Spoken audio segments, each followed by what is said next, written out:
they fixed it. Whatever. I'm TSGWhatever. This is Lego Lord of the Rings, and this is the third time I'm running a Lego game in this marathon. And now this game is severely broken.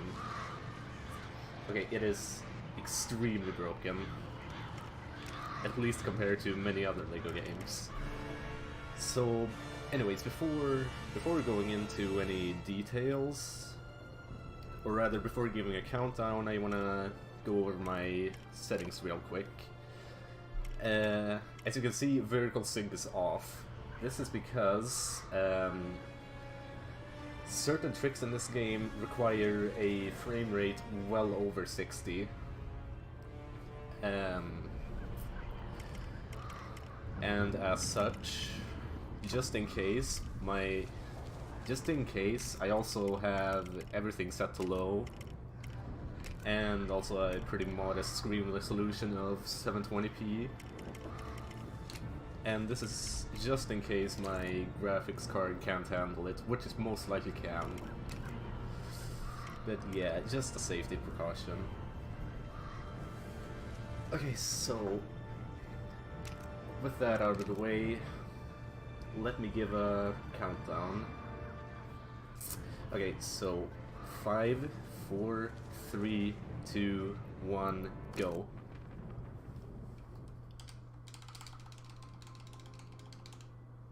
Now, it began with the forging as with any of other great Lego game, rings. this game has a sense of humor, but I don't know.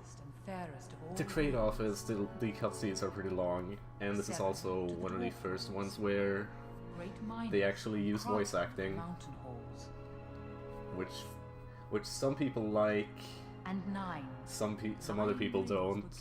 I'm indifferent. Who above all else desire power. For within these rings was bound the strength and will to govern each race. But they were all of them deceived, for another ring was made. In a land of Mordor, What can I say though? Mount Doom, the Dark Lord I have plenty of time to like just cut out this link and put it in the Lego Discord, because why the fuck not? One ring to rule them all. But there were some who resisted. A last alliance of men and elves marched against the armies of Mordor, and on the slopes of Mount Doom, they fought for the freedom of Middle-earth. Yeah, the rings in this game are bigger than their hands. Just wait until you see how they wear them.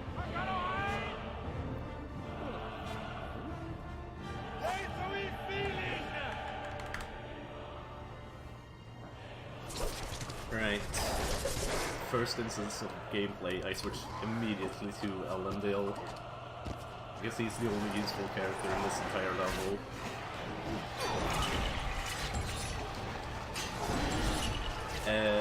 That is, of course, because, as you have noticed, he has this special ability on his sword that just clears everything. It's very convenient for these banner orcs. These are shield orcs. We have to go into a sword fight with them in order to remove their shields, because otherwise they are completely invincible.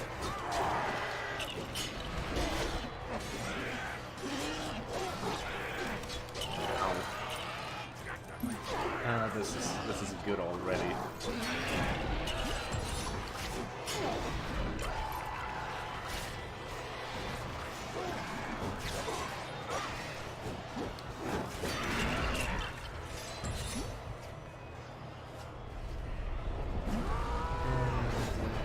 Coming up is the game's way of teaching you how to switch characters.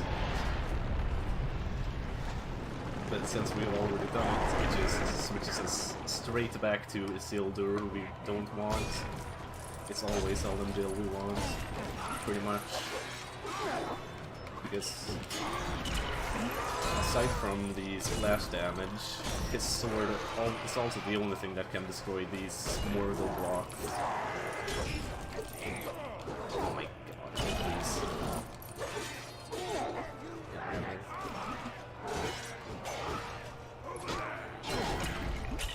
This game is pretty bad at targeting as well, so that's a minus.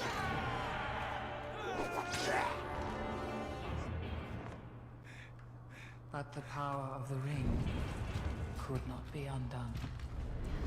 Coming up is Sauron fight. We have to kill Sauron.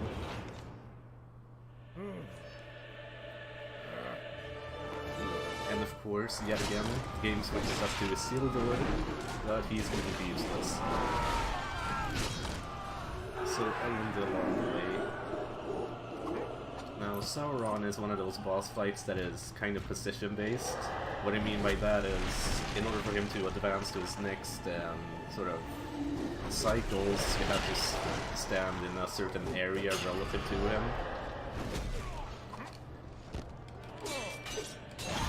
And, how should I say this? Sauron has sort of a counter to each of his phases. And said counter goes up every time he does an attack.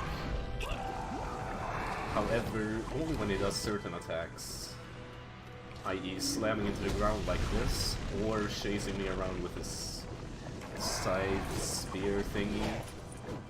I don't know what the hell that thing is. Anyways, that increments the timer. I mean, yeah, the counter. He can also stomp the ground and turn around and also, you know, just walk. Those things are bad because those do not increment the counter. So whenever he does those, it loses time.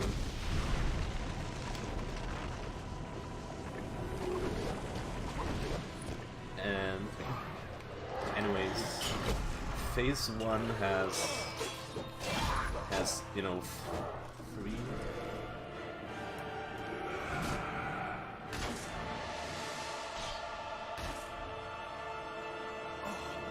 It was in this moment that Isildur, son Sorry, I of had the to leave my king, mic. took up his Phase father's 1 has, you know, a counter of 3, a max count of 3, and phase 2 and 3 have a max count of 6.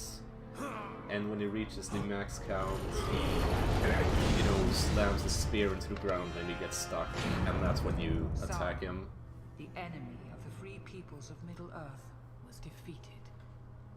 The ring passed to Isildur, who had this one chance to destroy evil forever. Isildur, hurry! Follow me. Now we have to go into Mount Doom, and of course you need Isildur to be eaten by orcs or some shit, I don't know. Because we're just gonna try and hop around everything with Elrond over here. Just because we can. Ow. As you can see, I'm kind of skipping everything because, you know, the developers of this game didn't really take into account that people, you know, could time out jumps very far and thus skip like everything in certain levels.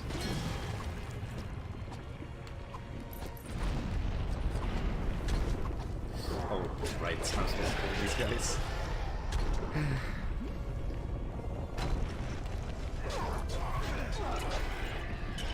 For the record, if my voice ever sounds kind of unmotivated, that's because I'm mad. Fuck. I can't even fucking speak. I was supposed to say, that's because I am unmotivated.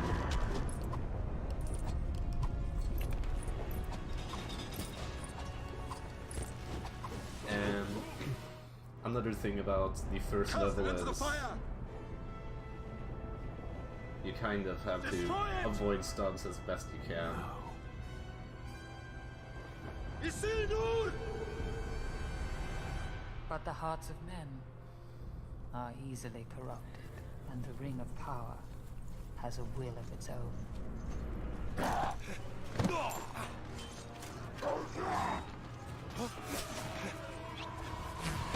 This Mount Doom may have been bad. It probably was. It betrayed Isildur to his death. And some things But that's that fine. should not have been forgotten were lost. For 2,500 years, the ring passed out of all knowledge. Until... I can lower the game audio later in a little bit if you want. The ring came to the creature Gollum, who took it deep into the tunnels of the Misty Mountains. For 500 years it poisoned his mind.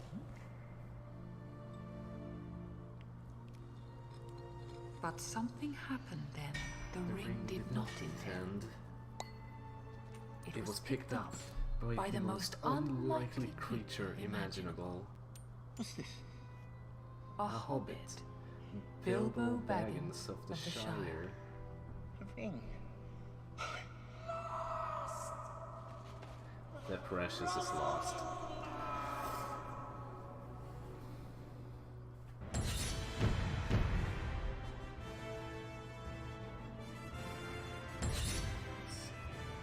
So this is a tradition in Lego games that after each completed level, it shows sort of a status screen of what you collected.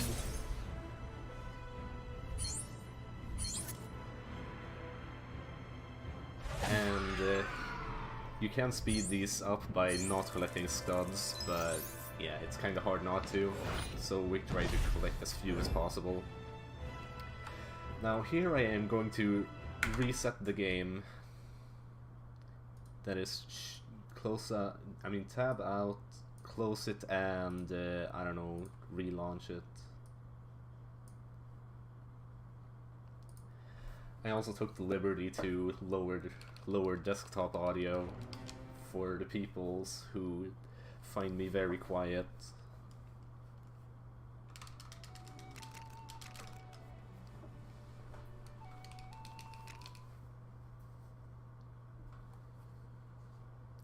And normally this cutscene is unskippable, but because we reset the game, the game thinks we've already seen it or some shit like that. Either way, we are able to skip it.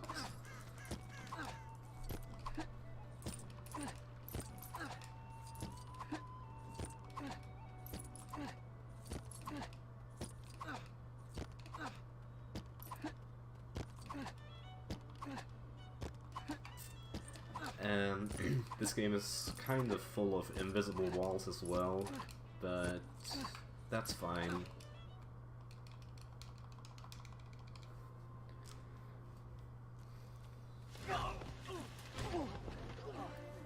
Introducing hobbits, by the way. Mary, it's Frodo Baggins. Hello, Frodo.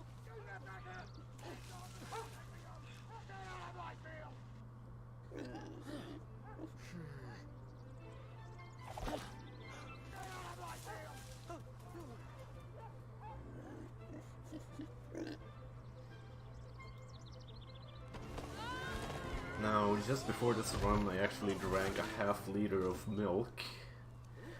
Let's see how dehydrated I am at the end of this.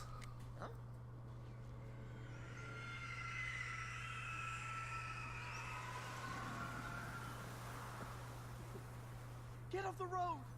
Quick!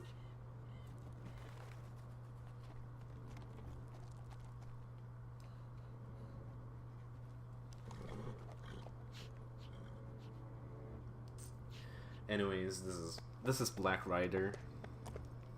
It's the level called Black Rider. Immediately wanna tag Sam because he has a shovel, or as it's called in this game, trowel. I don't know. British people are weird.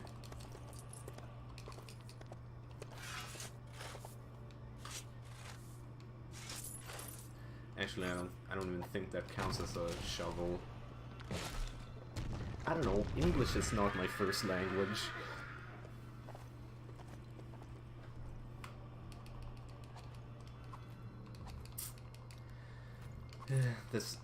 This level is kind of standard. Just walk through, do the things. But you know what? This game is pretty boring. So I kinda don't really feel like running this anymore. So I don't know. Especially recently, this game just doesn't motivate me anymore. And I have lost all motivation, so I'm just gonna screw around here. You can get up into this tree if you want to. This has been known for a little while. Did you see that? The hell? Did I just hit the ground and get launched into the air? What the heck? Okay. The hour grows late, and Gandalf the Grey. Yeah, that's a taste of what's to come in this game. That is, by the way, one of the tricks that require a high frame rate. So the Ring of Power has been found. It was in the Shire. Under my very nose. Sauron is gathering all evil. Immediately after that, there's another launch, which I'm gonna briefly go for. It's called Saruman Skip, because it skips the boss fight that is coming up after this cutscene. The hour is later than you think. Sauron's forces are already moving. The problem is, it is hilariously inconsistent. Like, seriously, it is the most inconsistent thing I've ever come across in my entire life. Saruman the Wise abandoned reason for madness. Mostly because there is no real consistent setup for it. But I'm gonna try for it anyway. This.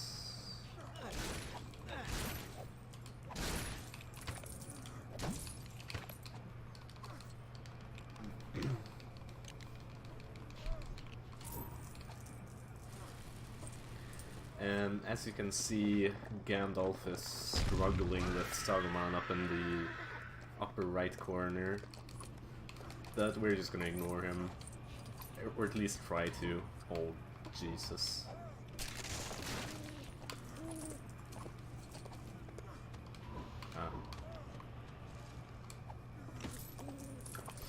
So it involves taking a hobbit and sort of, in a very specific way, going into this little corner over here. And hopefully it launches you high enough into the air that you can just go straight over the invisible wall. But as said, it is very inconsistent.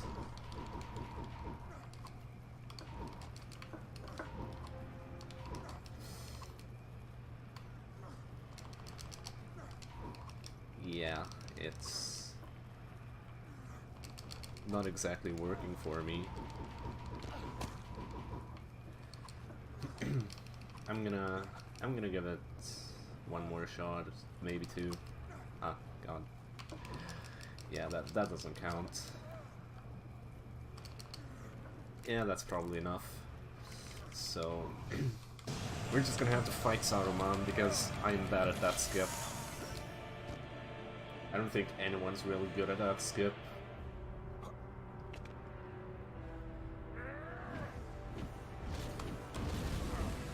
Yeah, you can reflect Saruman's fireballs back at him. The game never tells you this, but you can.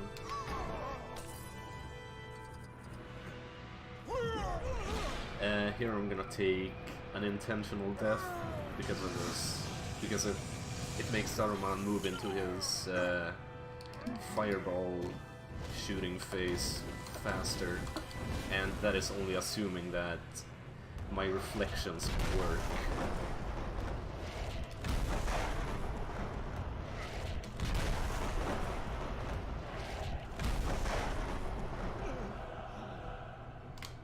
Oh, please.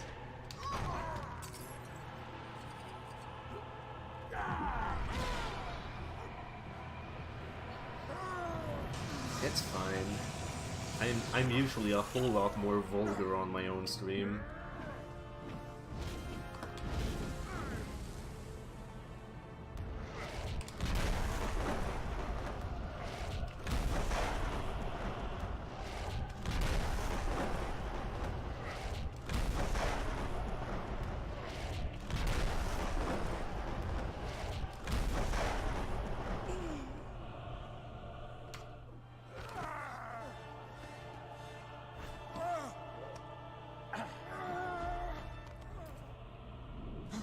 I gave you the chance of aiding me willingly. Anyways, how is everyone doing tonight? The way of pain. I was actually 50-50 if I wanted to do this run or not. But in the end I pulled through and now I'm doing it.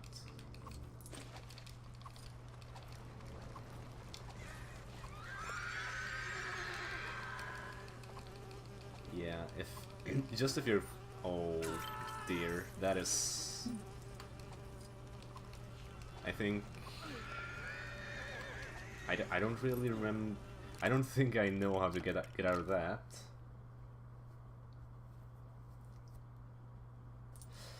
So that's...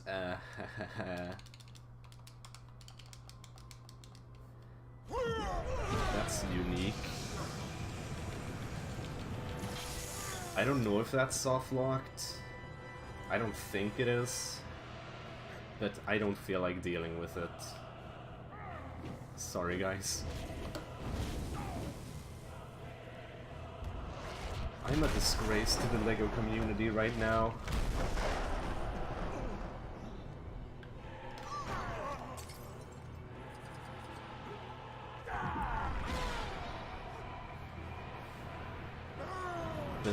But like, the thing is...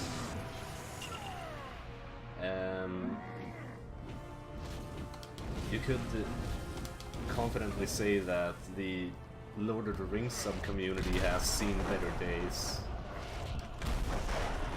Why? Because our most passionate member sort of has deleted himself from the internet.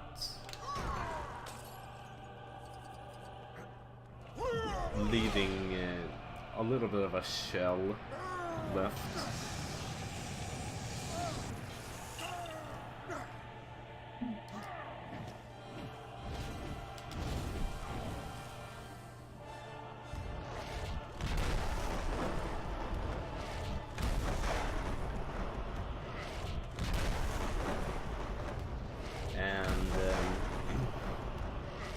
I have kind of lost motivation to run this game as well.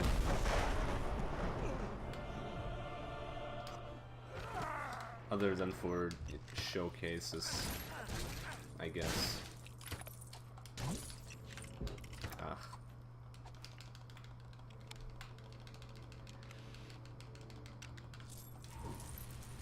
And...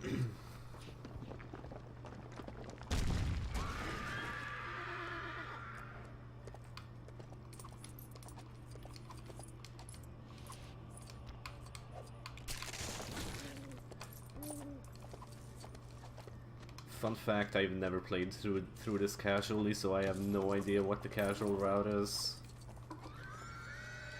Ah, God, get up. There.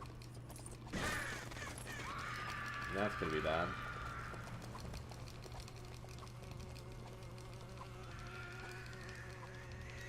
Alright, I made it past this time.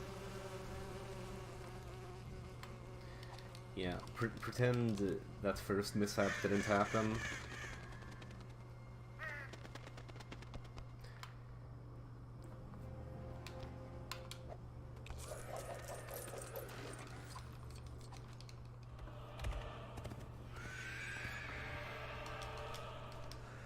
That Black Rider was looking for something. I have to leave the Shire. Sam and I must get debris. Buckleberry Ferry. Follow me.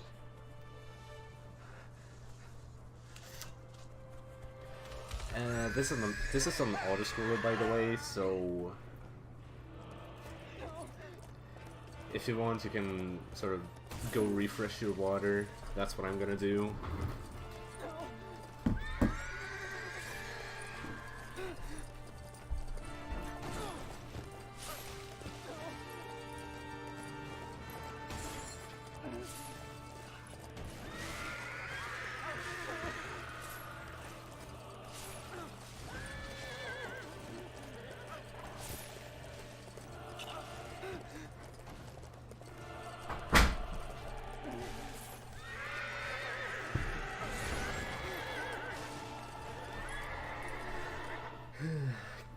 Good game.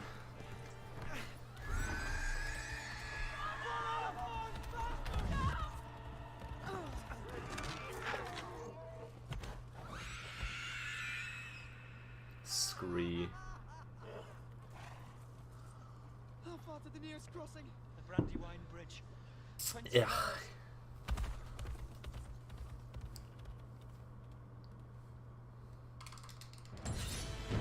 Did I mention I regret my decisions?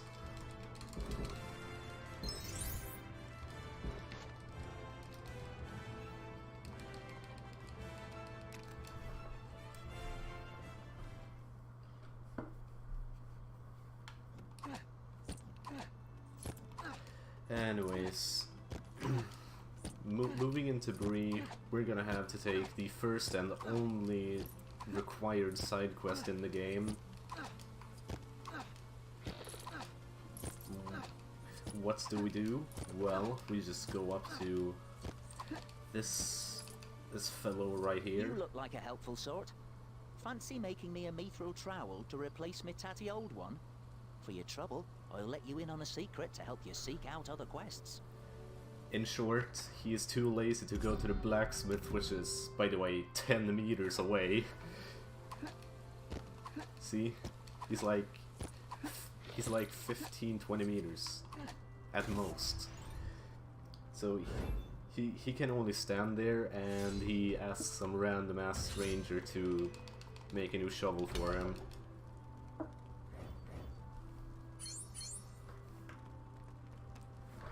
Also, the game is prone to crashing right here. However, if we select the right character, very careful to be Sam. For other people it might be different, but if we just go to Sam right after selecting, you know, the trowel, then the game shouldn't crash.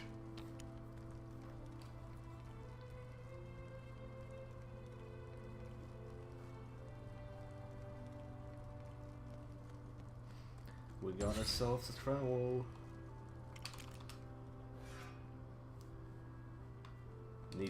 Need to take it out before I can exit though, for some reason. Thanks for your help. Yeah. Excuse me.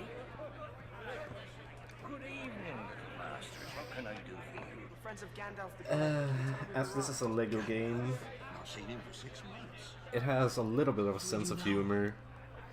Whether it's good or bad is completely up to you. You know, if you just pay attention to the background, you will find something that could be counted as amusing.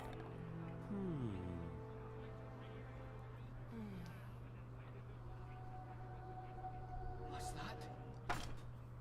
Something for the road. Chicken.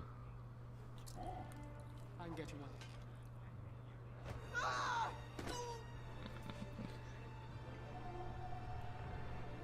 In case you didn't notice, that pig over there was actually standing up at the beginning of the cutscene. Standing up on his hind legs with his front hooves on the bar counter. That's something I never noticed before. I know what hunts you.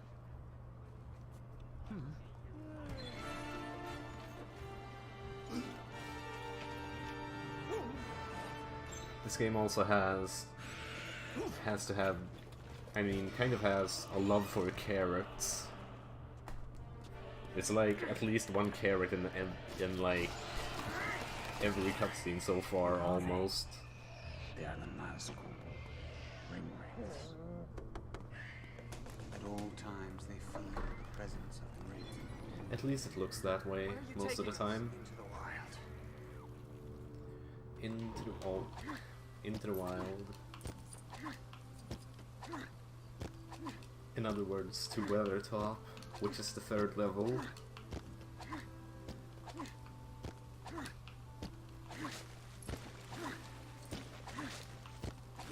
Also, in case you haven't noticed yet, slope physics kind of don't really exist in this game. At least if you roll up them. It's just an observation. Just an observation, you know. There's quite a lot of just leaping into 90 degree inclines in this game. Stay here. Because that's how leaping animations work, I guess. What about second breakfast?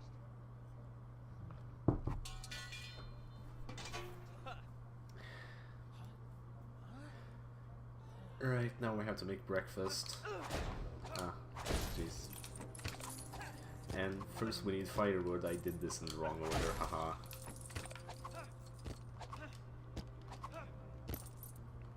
Ah, god, jump. Yeah. Some surfaces the game does not consider standable, and thus you cannot jump from them.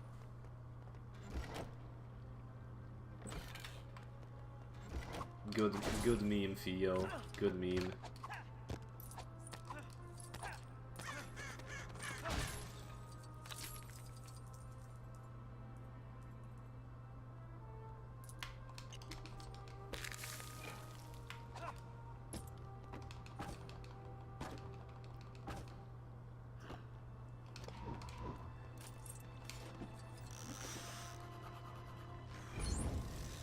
I should say, yes it is. And I hate it.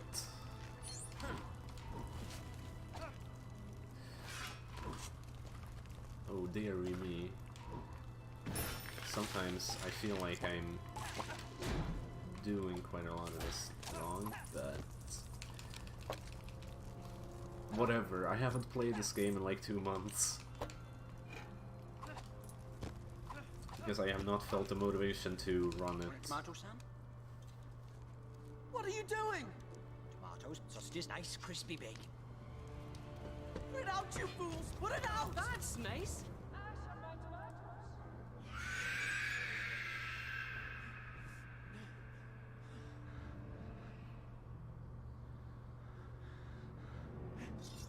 Go! Anyways, we need to escape from the Nazgul now. How do we do that? We just punch a bunch of dead plants to get wood to build a bridge with. And let's see if I can get this. Ah, almost. Optimally, you would ride the edge of the bridge all the way over here, which saves about a second.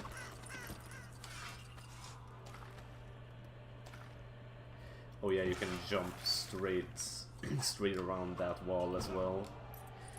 The hitbox for that wall is pretty huge, and there I skipped going through that crawl space. And here I am switching to a character on the that has not, you know, gone across the wall, because then Sam's AI will automatically go through the crawl space and get up there immediately. Here I'm skipping some more shit that I don't know of, because, I don't know, this game. You could just jump up a lot of cliffs.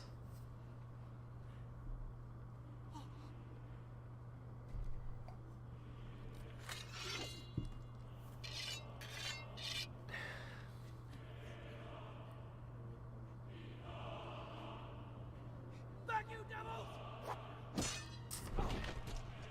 Dang. Right. Time for the... You guys want to see how these guys wear rings? They wear them like that. See? See how ridiculous that looks? So dumb. Anyways, statue first. The statue first.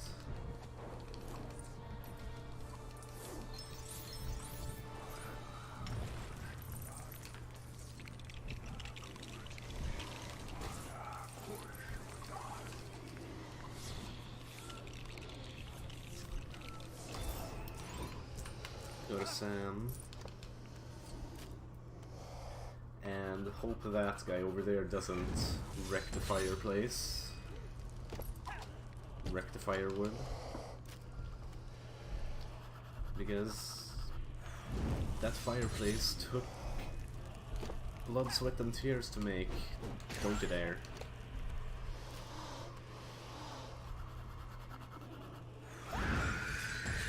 I love their screams, it's so satisfying.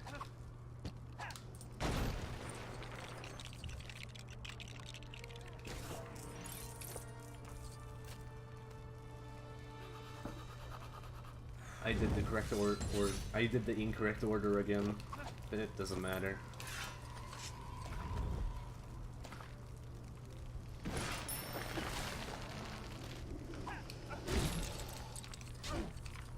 Yeah, these sections are pretty open, and the best way to optimize them is to just try and do other stuff while some kind of animation is playing.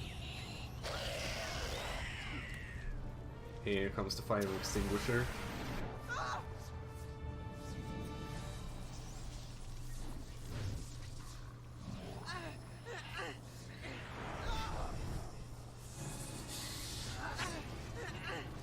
Ouch.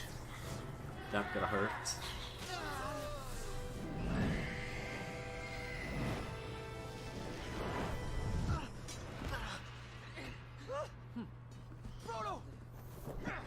Right, now that that's over with, we gotta kill these motherfuckers.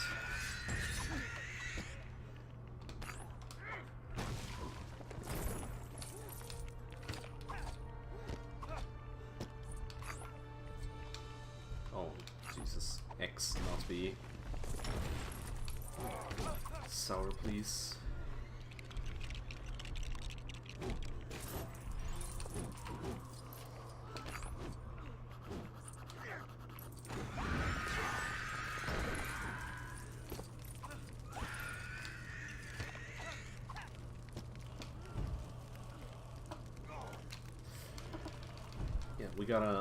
We gotta light each torch separately and just casually put them in our pocket, because why not?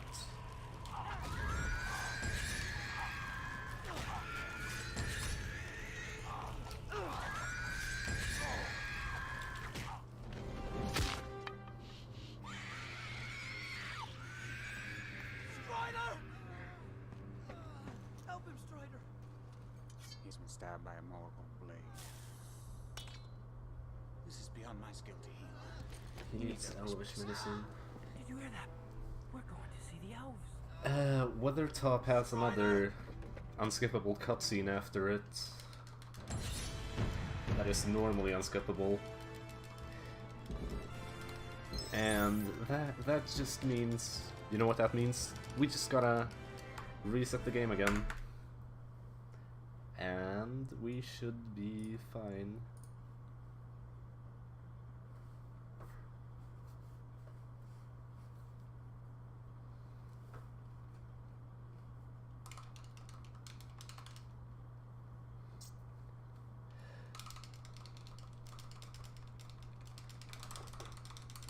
Trying to mash through the menus as fast as I can.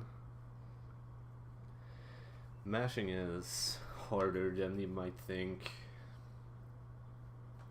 Either that or I'm just a fucking weakling.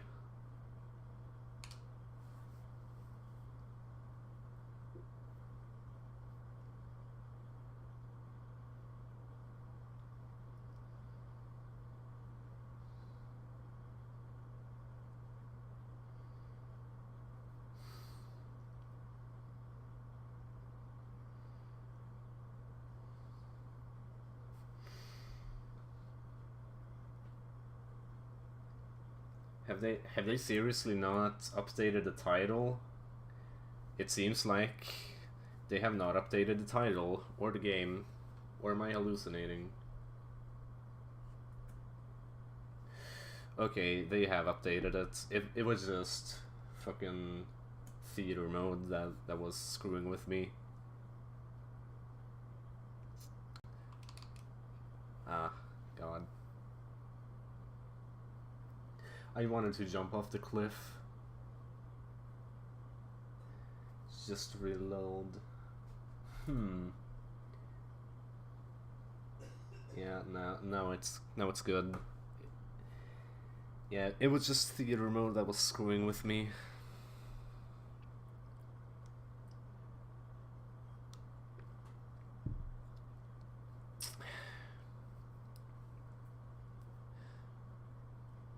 I know 2 back-to-back Easter eggs in this cutscene.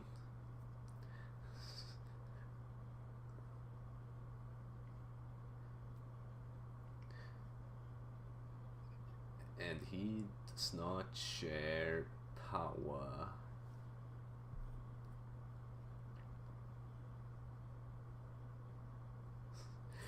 He just fucking throws his staff.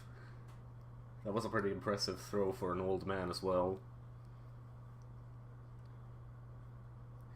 Okay, first of all, Elrond has a blueprint for a Lego person, and in the background is Aged Smith. Oh God, that was the camera being done. Normally it's like on the opposite side of the character, the camera, but that time it wasn't. That was another example of rolling up a 90-degree incline, by the way.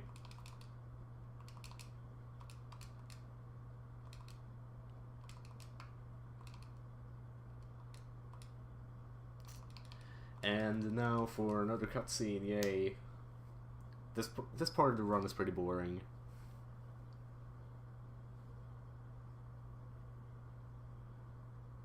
Not much to say, really.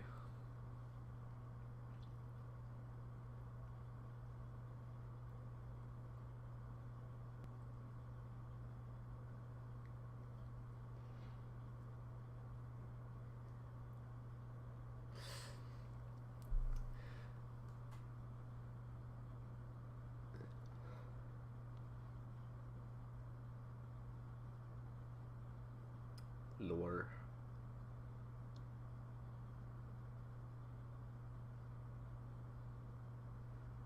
Yeah, it is.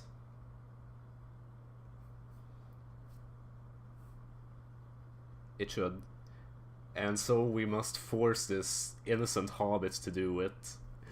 He just happened to have it in his possession, so now we have to force him to go to Mount Doom and throw it in there.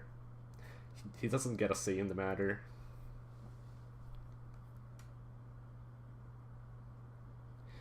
Everyone keeps egging him on, even though he clearly doesn't want to.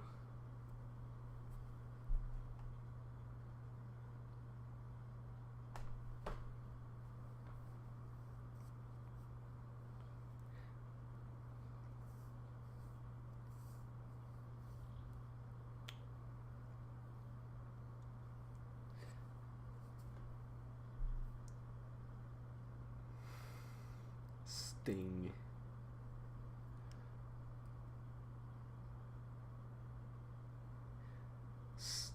See how scary this game is, seriously? Look at it.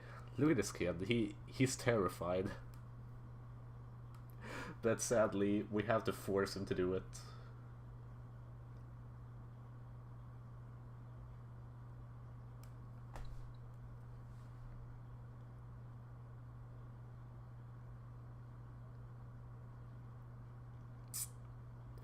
Just had to use the bathroom real quick, that is all.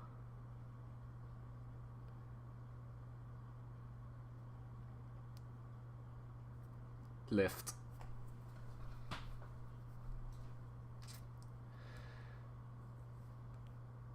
Anyways, enough about the ethical question of the ethically questionable stuff in that cutscene, we need to move on.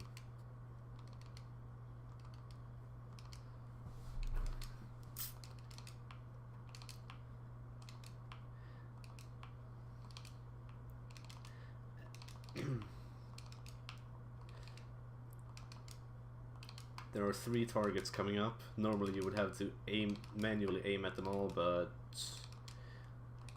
all the bow characters have a bit of an auto-aim function. It pretty commonly works for 2 targets. It rarely works for all 3, but sometimes it does. Sometimes, but not all the time. I don't know if it has something to do with timing. Probably does.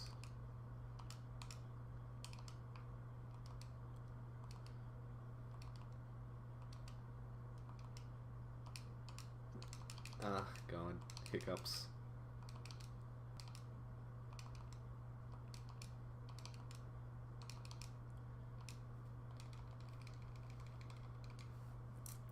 So this is Karadras or Karadras. I don't fucking know. Karadras is kind of I don't know, random in a way, but also really fun. Because Karadras is where shit hits the fan, so to say.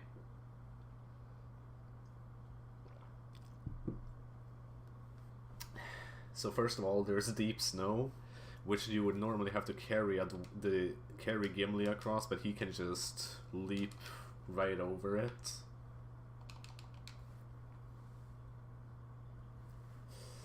But that's only the tip of the tip of the tip of the tip of the tip of the tip of the iceberg.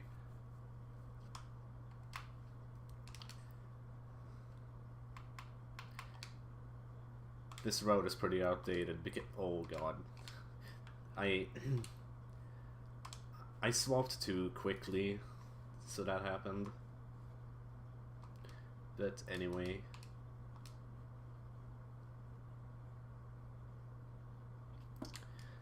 another seam of deep snow, which I can just jump straight across.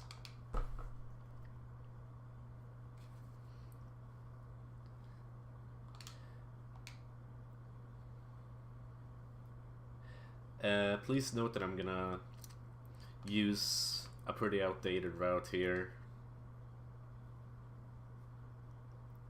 There is a new route for this, but I haven't really practiced it much. It pretty much involves getting Gimli across this gap without I don't know, and doing that thing. Come on, please start. Targeting can be pretty finicky in this game, just a heads up.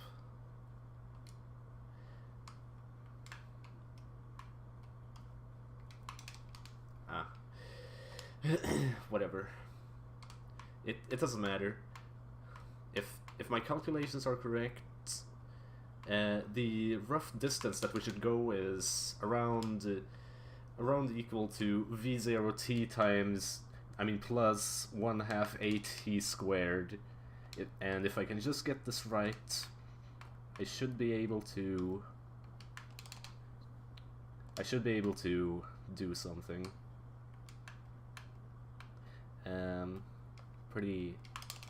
This is Jesus, this usually isn't this precise.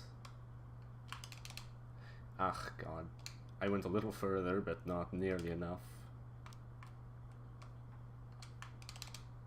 There we go. Up we go, and hopefully we can...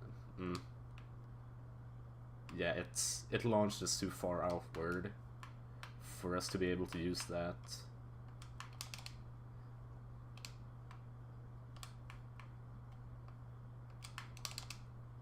Come on, please.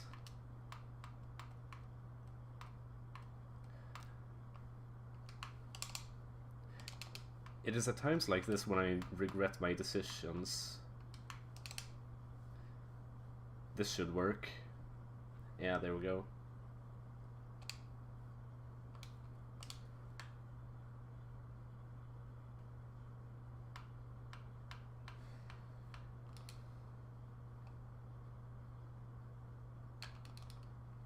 Ah, there. In Sweden we use S for distance, but yeah, it should be correct.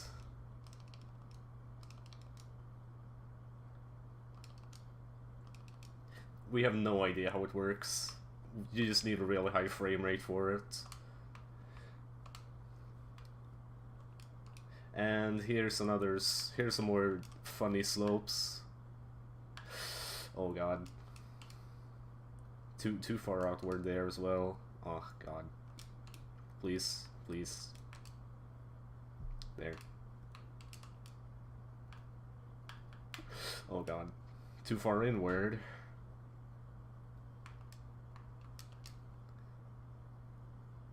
There.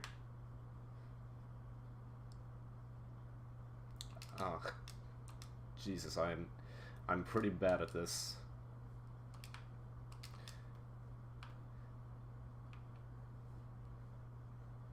Pretty sure this didn't go this badly during warm-up. But really? Ah, god. This is a pretty bad Karadras.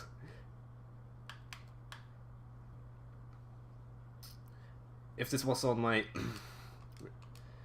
if this were on my own Twitch channel, I would be a whole lot more salty right now. Oh come on, just do it.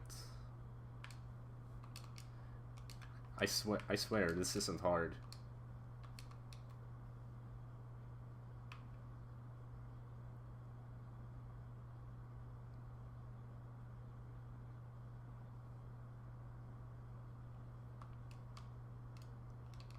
There, I'm over it now. But we also need Legolas to get over. Thankfully, he can just do this.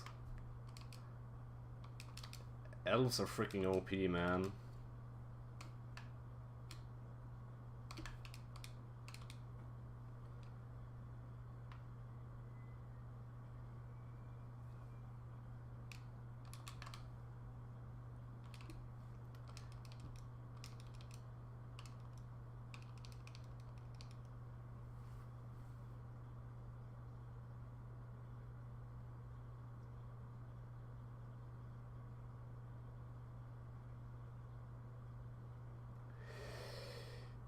Pretty bad, but it's fine.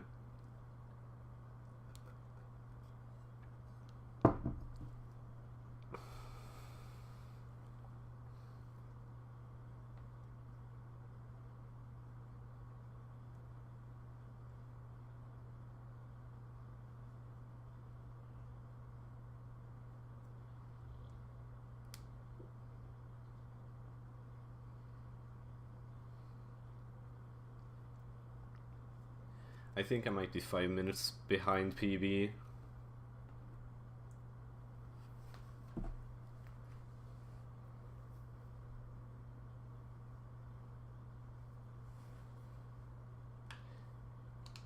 But it's fine.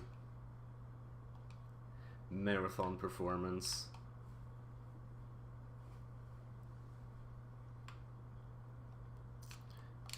I did it in the wrong order again. Haha. Legolas. Don't forget this.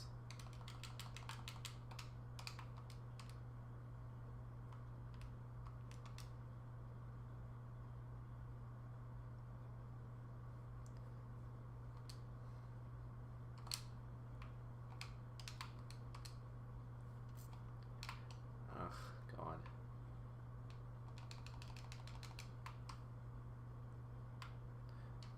What am I doing? That's what I'm supposed to do. Yeah, as you saw there, I lit the fire with Sam and while the really long fire lighting animation is playing, I go to Gimli. That way I don't really have to wait.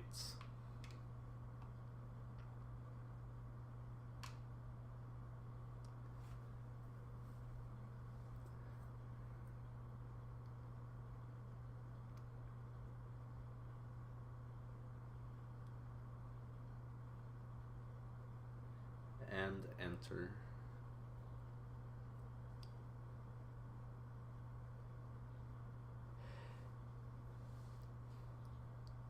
Alright, so coming up is the Watcher, and he can be pretty annoying, because he is another positioning based boss fight. What you want him to do is menacingly have him target you with his tentacles like this, and then you cut them off. He consistently does it if you go along a pretty narrow strip on the shoreline, but sometimes he doesn't. Oh my god, that is like the slowest animation right there.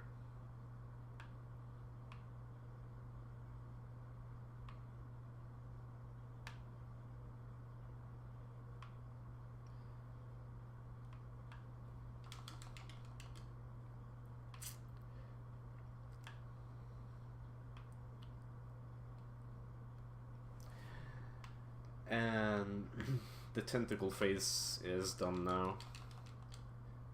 Now for the head phase.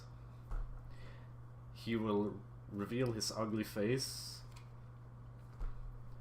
And oh wait, that's a rock. That means I can actually throw him with any character that is bigger than a dwarf, but Legolas is preferable because right after throwing him we have to sort of shoot an arrow in his eye. May as well just go get him right away again.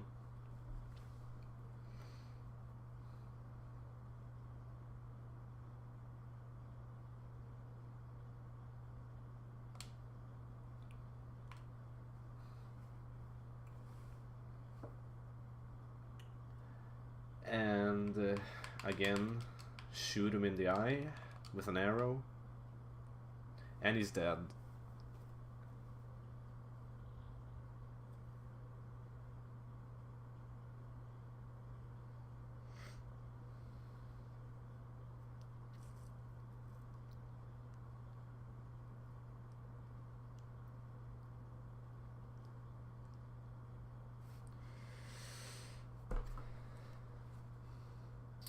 That was pretty bad.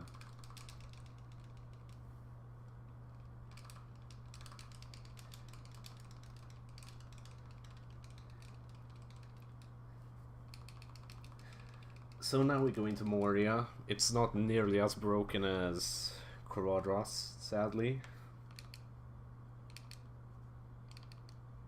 But we'll see what we can do.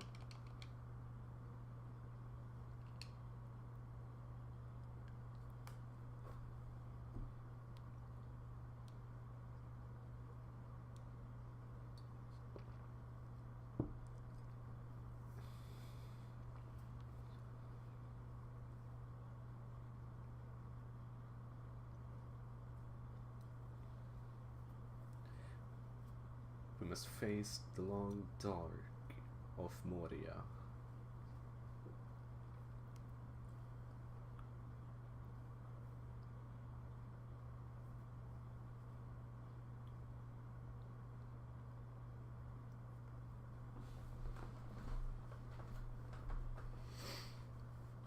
If it is a mine, which it probably is, That's some pretty epic craftsmanship right there.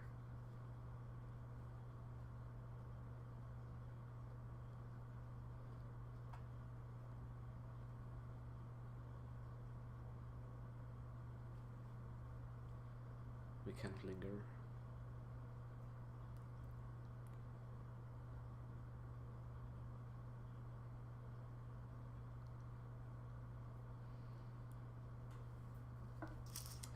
Anyways, Pippin was pretty dumb and fell into a hole. I mean a well. So now we have to rescue him. Simple enough.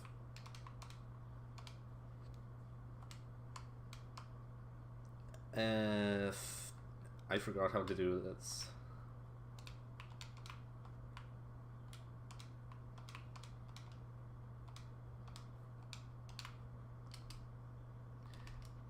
Just briefly though.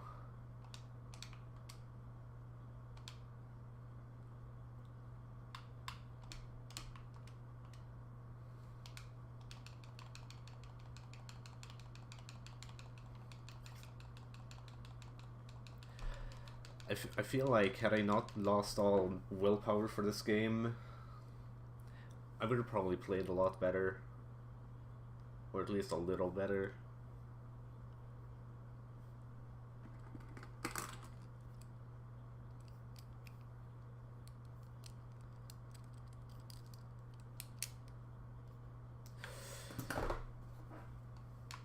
That cutscene is a lot shorter than you might imagine.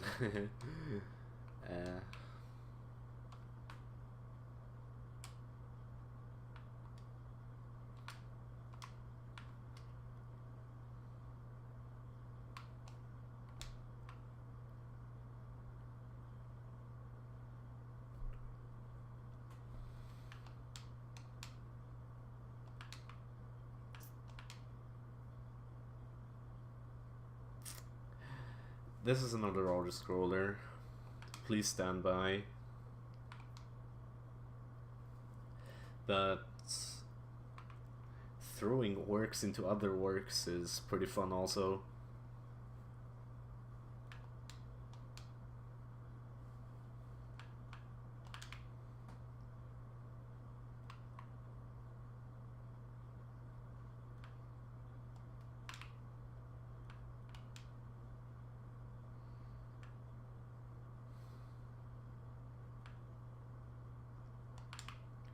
And there's gonna be a cave troll, and it'll actually spawn one frame before the cutscene happens. Blink and you'll miss it. I missed it even though I was staring at it.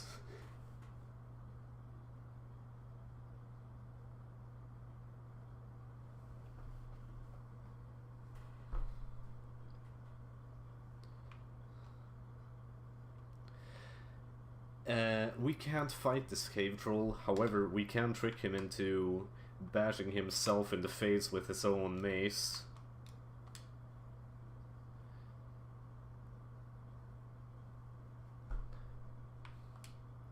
And it's done like that.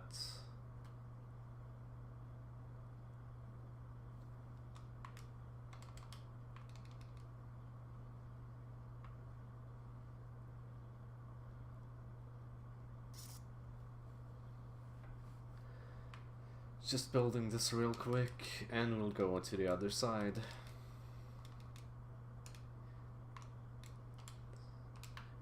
Moria is pretty straightforward. Not that much complicated stuff, so to say. It's also the longest level in the run. Aside from Pelennor Fields, they are both equal in length. Actually, Pelennor Fields might be longer with update. If I were to use updated strats, haha.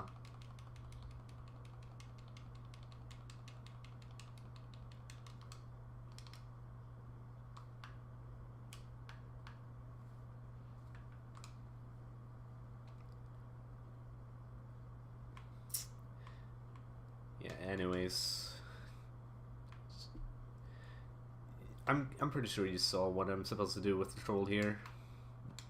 Just jump on his back and slash him. Probably murder some orcs while I'm at it. And of course, shoot him in the face with an arrow.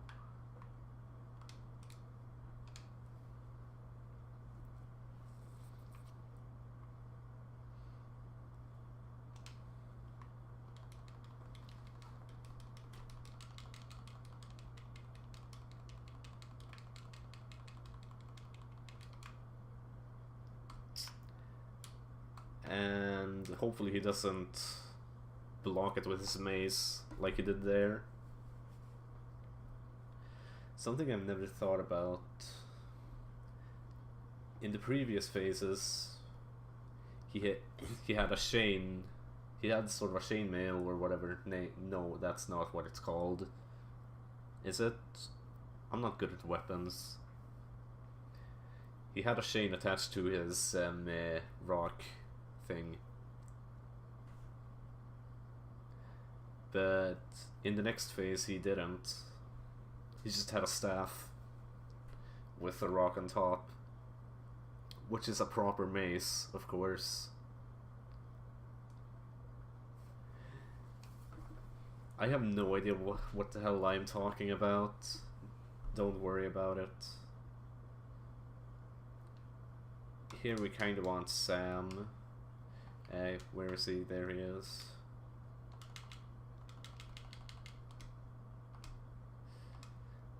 What I did there was make sure that Pippin was not in my player 2 slot.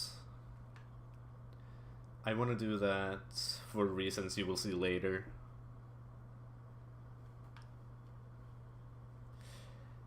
Anyways, the reason I'm Sam here is because he has a frying pan and it does like double damage of a regular sword. So each orc only needs like 2 hits from Sam to die, while with any other character they need like 3 to 4, some even 5, I think.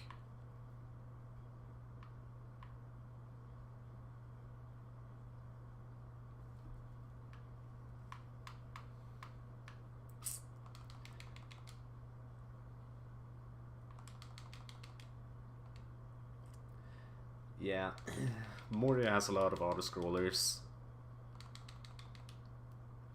But at least it's kinda fun, unlike Pelennor Fields.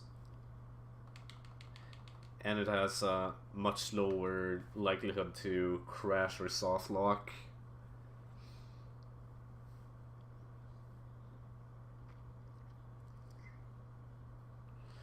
A demon of the ancient world.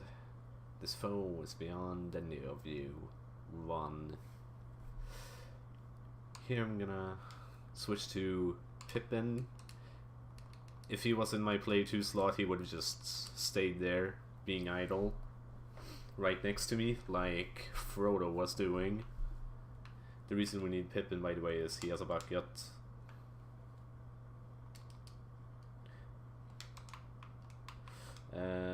Hello, Gimli. Ah, there you are. We actually need Gandalf here. Anyone can build that, but only he can hover this into place.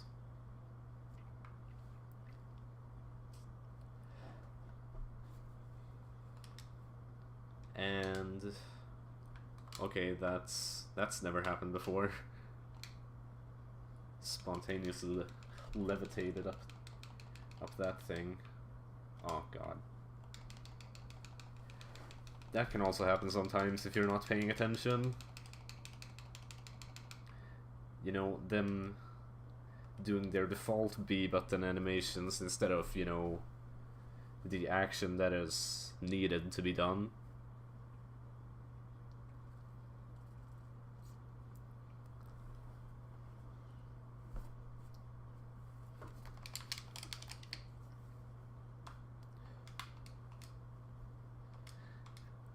Yay, 50-meter fall, and I'm perfectly fine.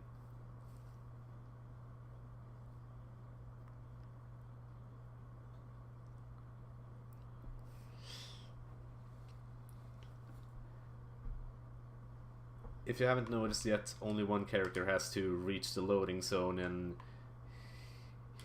in any game in order to advance. So normally the game kind of wants you to gather all the characters in one place, but it's not needed.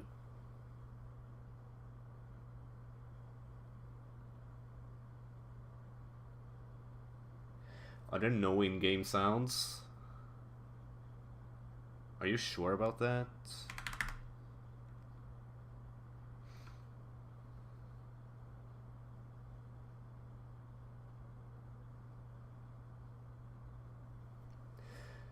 Like, at the very least they are really quiet, but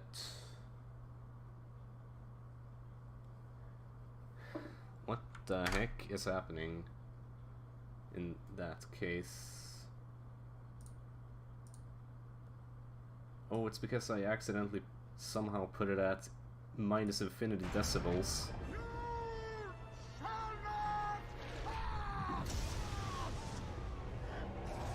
Sorry about that.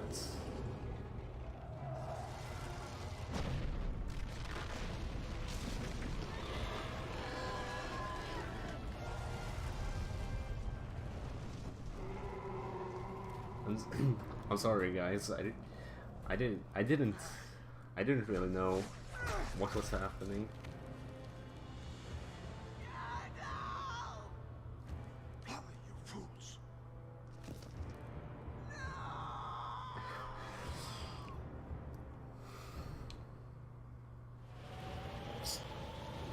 I feel like this game is a lot less marathon friendly than I initially thought, because I know at least 3 marathon runs have been done of this game, and they have all resulted in bad luck.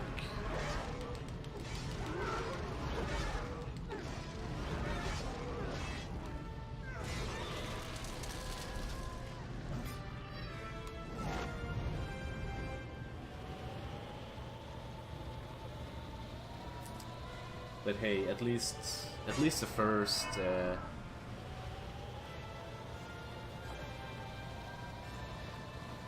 you can't jinx it if it's already happened, because this is as far as I know, the 3rd marathon run of this game, and bad luck has already happened in it, and pretty much all other marathon runs have had some kind of, like, really unfortunate stuff happen in them. This game just does not like to be ran, I guess.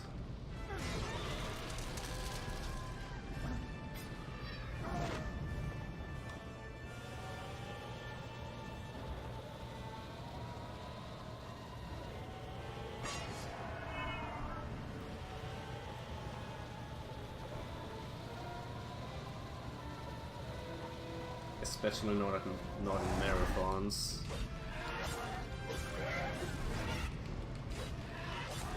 By the way, this is the Falling Balrog, and he is not position based. He is cycle based. So pretty much this entire fight is basically an auto-scroller.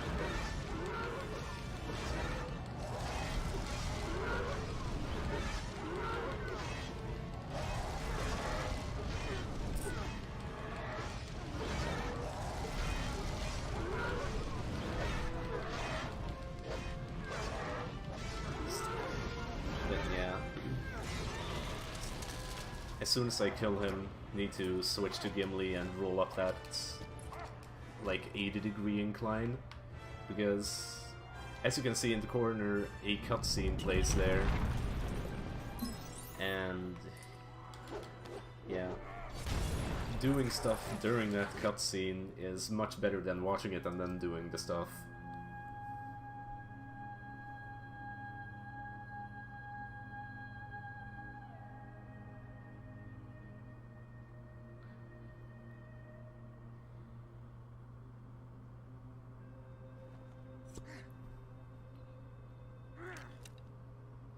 By nightfall, these hills will be swarming with orcs. We reach the woods of Lothlorien.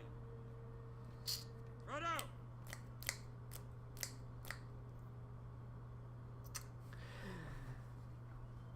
So, with another cutscene on the rise, I'm gonna reset the game again.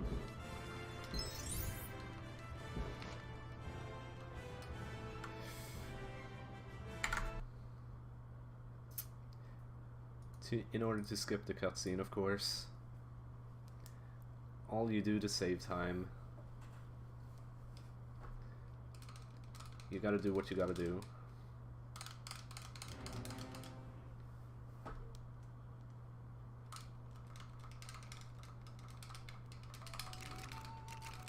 Ah, I'm so slow at mashing, Jesus.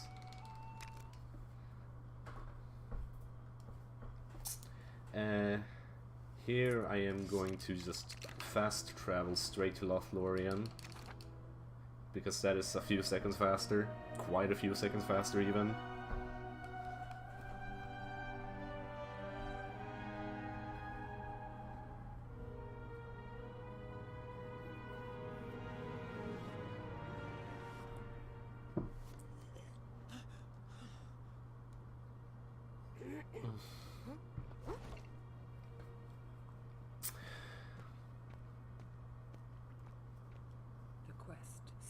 Upon the edge of a knife. Stray but a little and it will fail, to the ruin of all. Huh?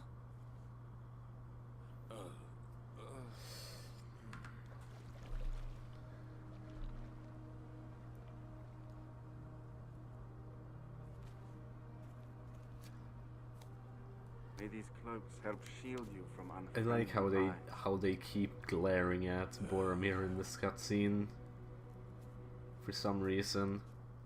And for you, Samwise Gamgee, elven rope made of heathline. Thank you, my lady.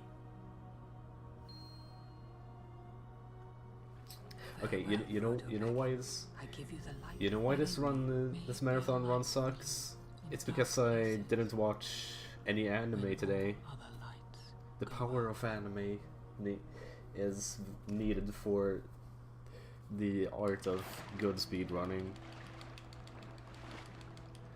Or maybe this game just hates me more than Lego Star Wars The Complete Saga. I don't fucking know.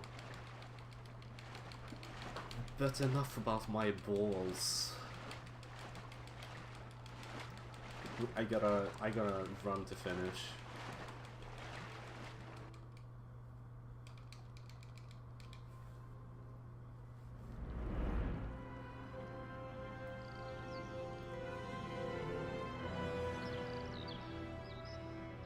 I'm expecting a 128 to finish Fellowship of the Ring. My PB is a 123, I think. Hide the boats and continue on May have foot. been a 122. We approach Mordor from the north. We should leave now. No. Can't Orcs remember. patrol the eastern shore. We must wait for cover of darkness. Where's Frodo?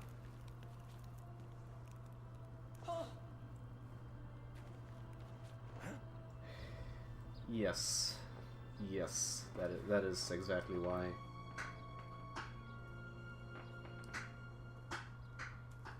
None of us should wander alone. You least of all. I know why. This is Amonhem, by the way. There are other ways, Frodo.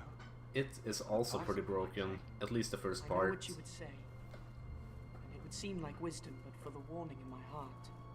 Warning? I ask only for the strength to defend my people.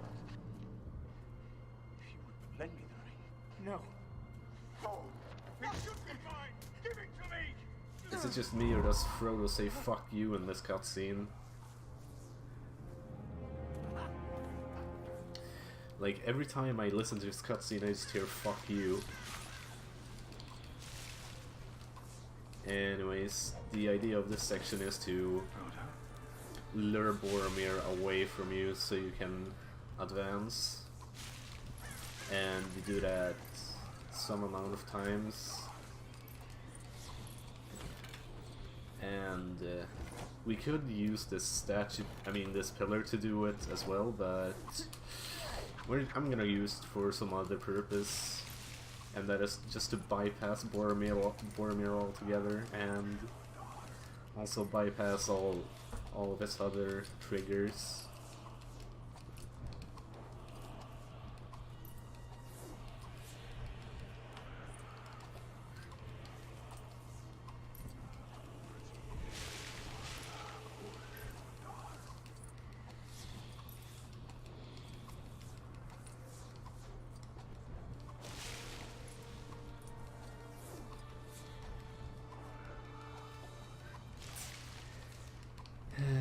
This game.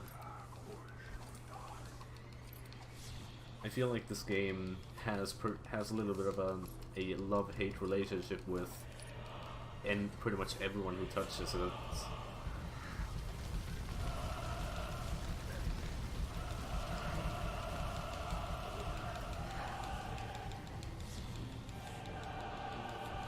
But it's fine.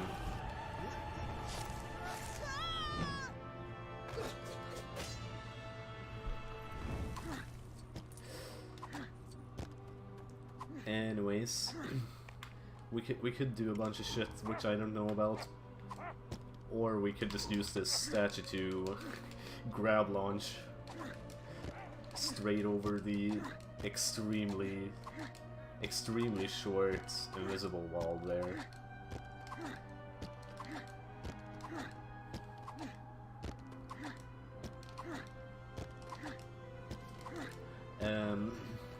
Those things where I grab Gimli with some object between us and launch us up into the air, they're called grab launches, by the way.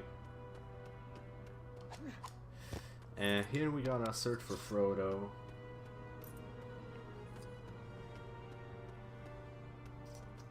And he's over here.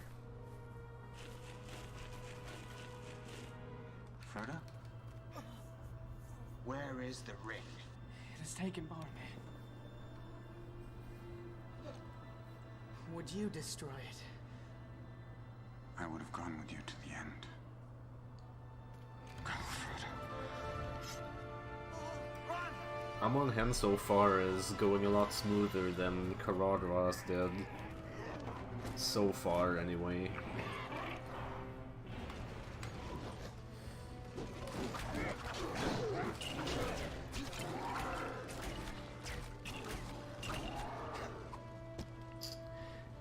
These are the Uruk-hai, and we kind of need to kill them because they are kind of in our way and shit.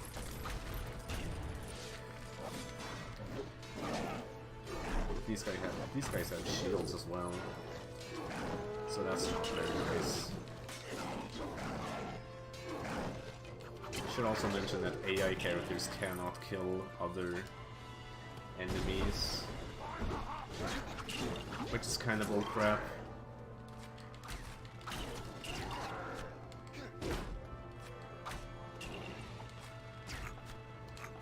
Ah, God, please.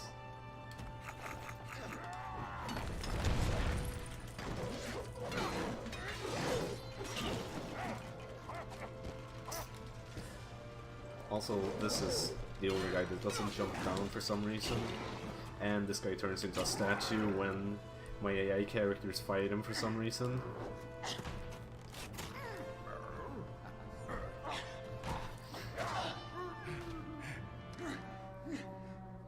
The Horn of Gondor. That is just fun. Just funny observations.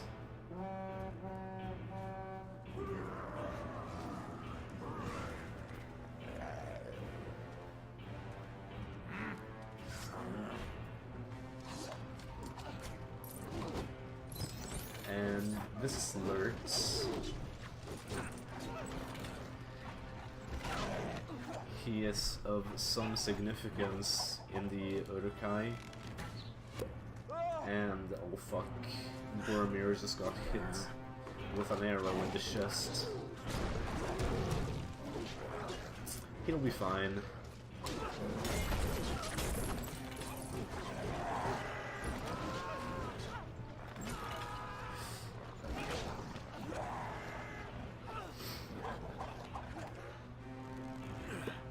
Nice, he pulled it out. But wait, oh no, not the broom. Oh no, he just got hit in the chest again. He'll be fine. He will be fine. That crawl space is blocked. Thankfully we can use that wood over there to do something, I think. More specifically, make a trampoline! And assuming I don't die, that is. And up we go. Oh, he's pissed now.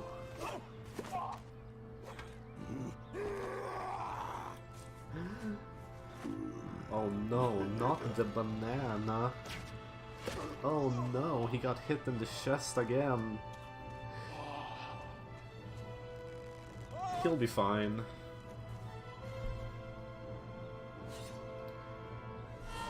See, there's another carrot.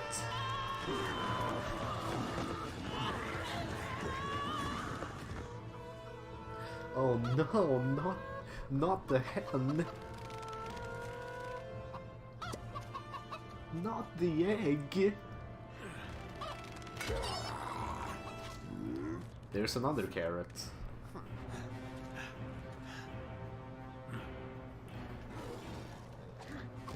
God. Please. That's not optimal, whatever.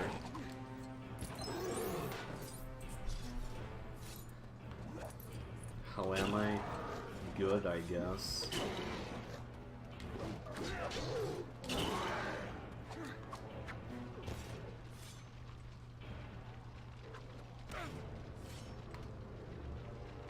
Basically, I shoot him up. How come?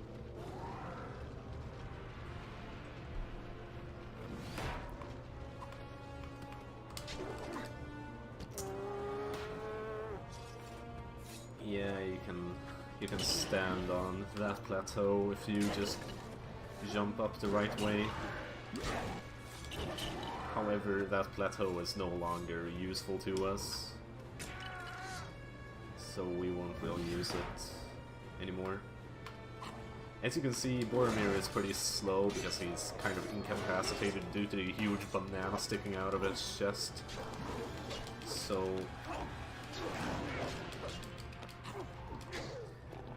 yeah, that's kind of how you kill him.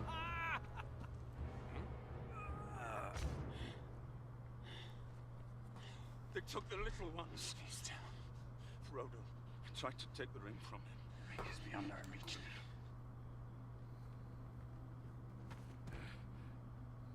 I do not know what strength is in my blood, but I swear to you, I will not let the city fall, nor our people fail. Our people. No. I would have followed you, my brother. My captain. My king. No. No.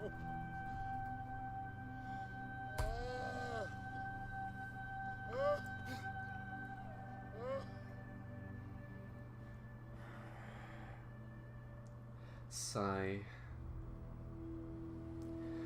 It looked like my estimate for a 128 Amon Hen was quite correct. That's about 6 minutes behind PB. It's fine. Oh, Sam. Come on.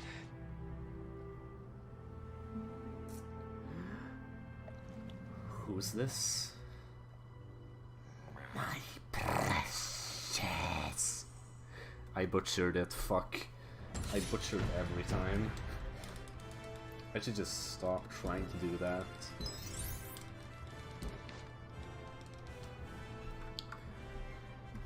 Anyways, as this is the end of an entire movie, of course they're gonna put a super long cutscene in, so we better reset the game.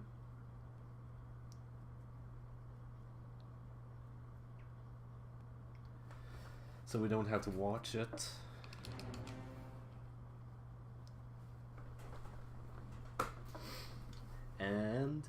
new title screen, believe it or not. Everything's different.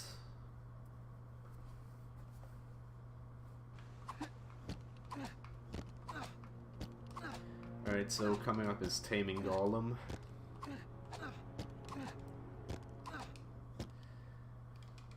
I have a few tricks up my sleeve for Taming Golem as well.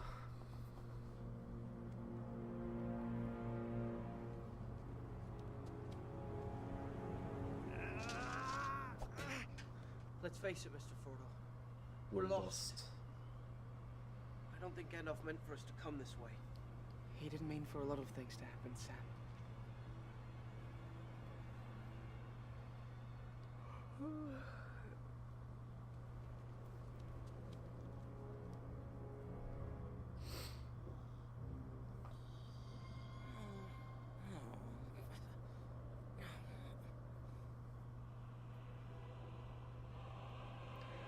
By the way, I actually kind of calculated the depths of that hole a few months ago. What is it, Mr. Frodo? Just based on the time that they were falling. Nothing. It should be, I think that hole is like, either that ravine is 9 kilometers deep, or Moria is 9 kilometers above sea level. And there's a blueprint for stairs over there, which you'd think we'd have to follow, but we only need to put in one piece, and we can just immediately get up.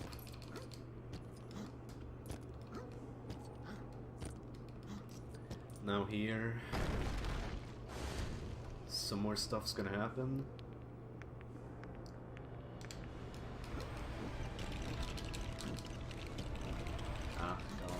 Please, no, and god, please. Yeah, I wanna try and jump from here to here, and then here's the load zone for some reason.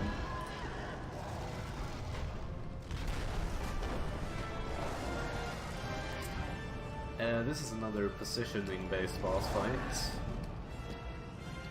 What you do is you just walk nice and close to him, and he will keep doing his cycles.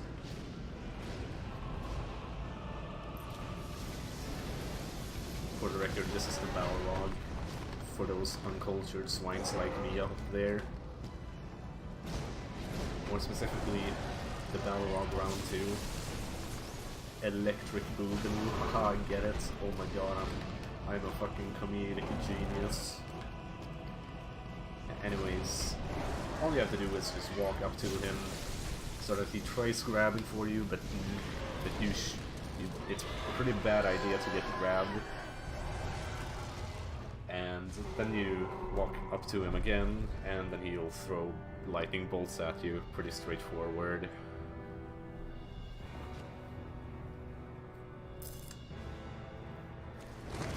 Now, hopefully I can skip. I can quote-unquote skip something here. Yeah, I think I got it. Yeah, I got it. So pretty much what I'm doing here is playing 2 cutscenes at once. And that's pretty much the gist of it. So just so I don't have to watch them separately, you know? Yeah.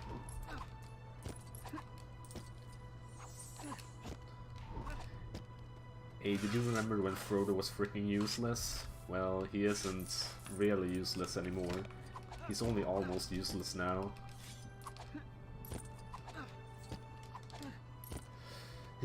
Now here I'd wanna do some planting to get down a thing, but I could just go up here and do that. This fish I can just grab like that, just jumping into it and mashing B, and I should grab it. Another 90-degree incline to roll up.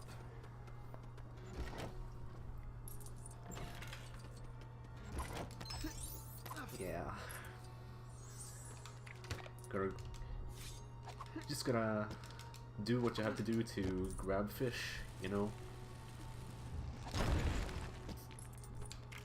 This looks strangely familiar. Because we've been here before. Oh god. We're going in circles.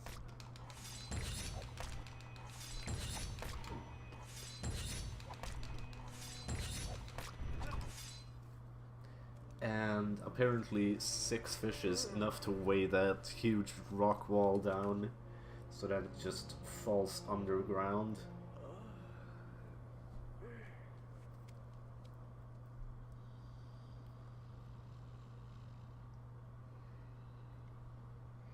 Teddy bear. Hi, Gollum.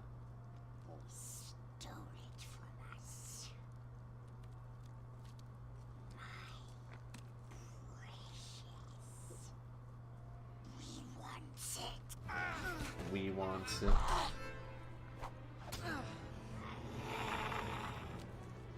Gore.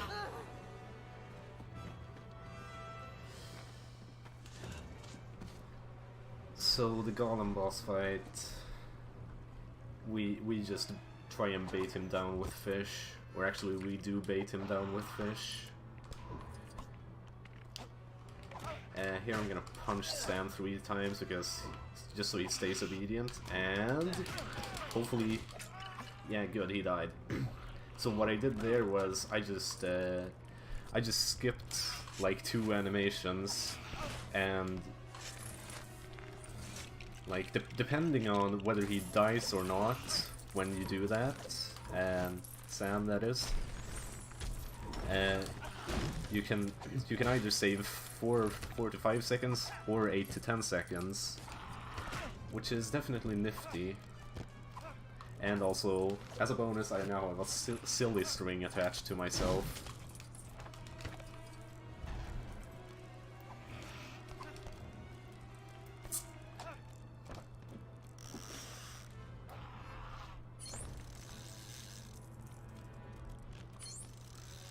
Is that so?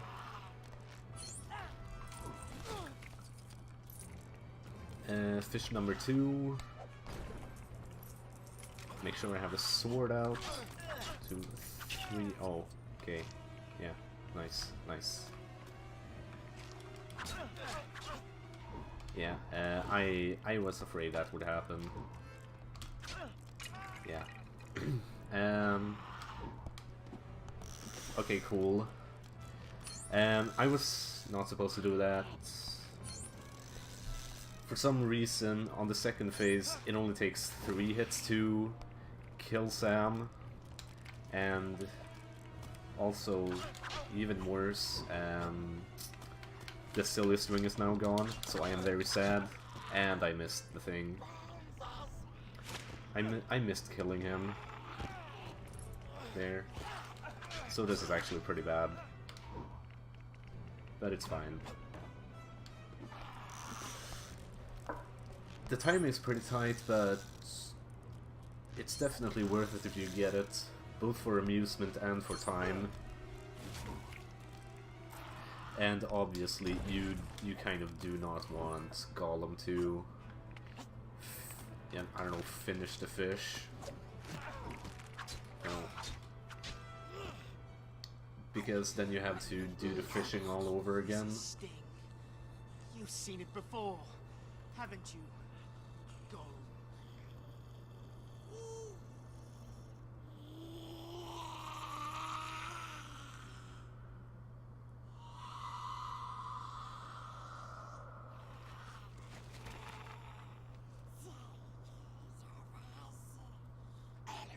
If you get it both times, you can have 2 silly strings attached to yourself.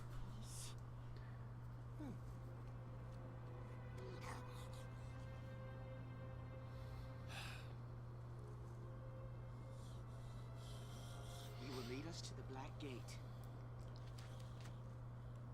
You don't see it, do you? He's a villain.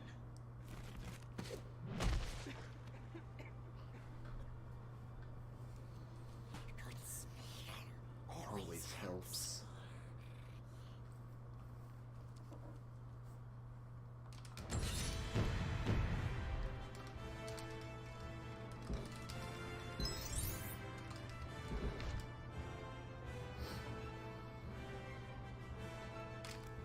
moving on to Dead Marshes, also known as Marshmallow in the pretty dead speedrunning community for this game.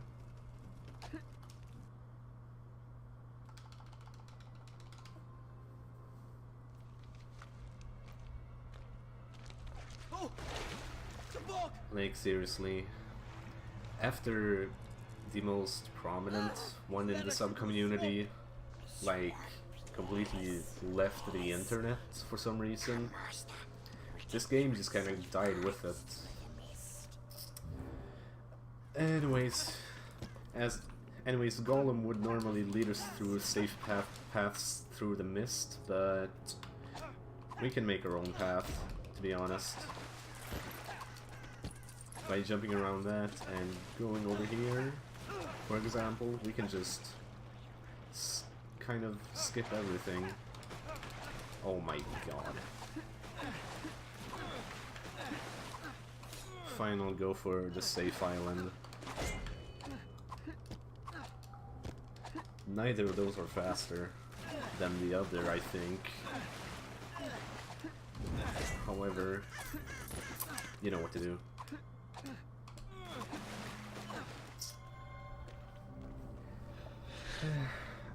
As you can see, I took a big old detour to that island over there.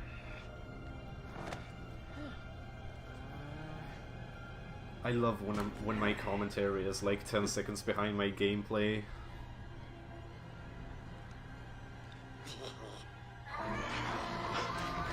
Because way too much like queues up and I don't know, makes my commentary pretty crappy. Here we use Elven Cloak, or I think this is Elven Cloak. Yeah, Elven Cloak.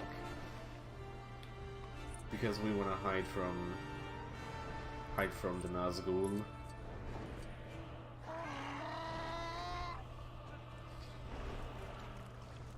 Otherwise, he's gonna kill us with his horrible breath.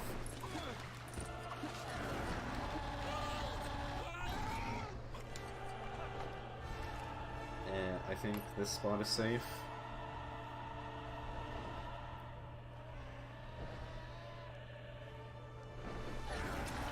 It wasn't safe. Yeah, that's what happens if you, for some reason, walk outside the area, even if you are hiding.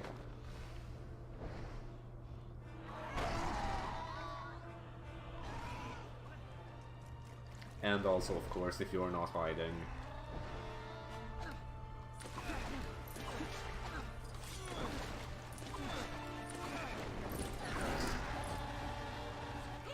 Yeah, this part's also pretty straightforward, for the most part.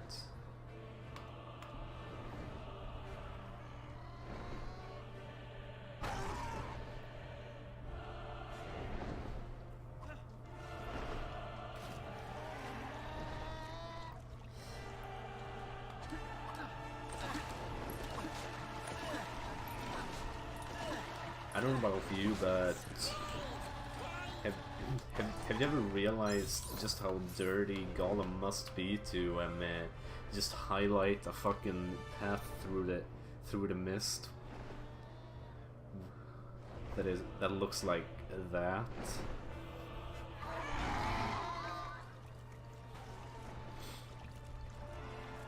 I don't even know what the hell he's made of at this point.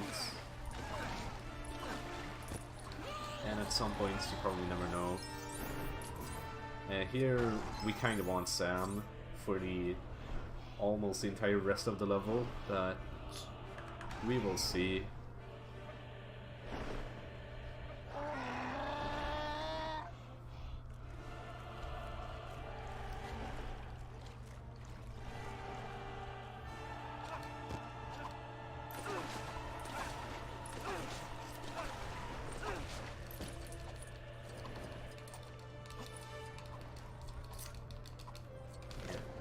Finally some actual puzzles rather than an auto-scroller all the time. Don't you worry, there will be plenty more artist scrollers where that came from.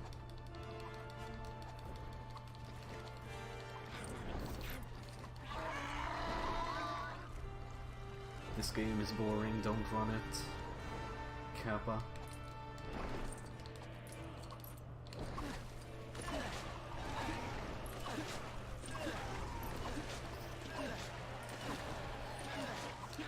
Here we can just jump around this log using this mini island here. And we of course want Sam after this.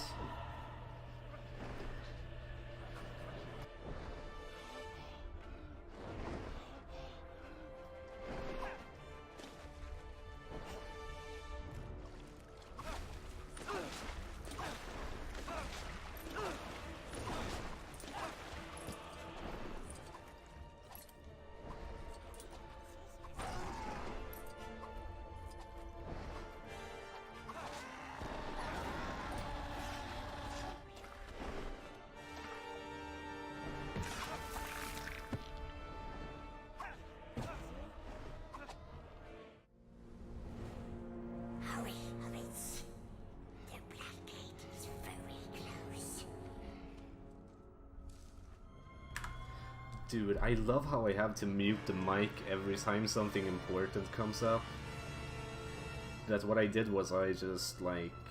There was walkable swampland behind that tree. So I could just jump straight over that, and gap that was supposed to be bridged.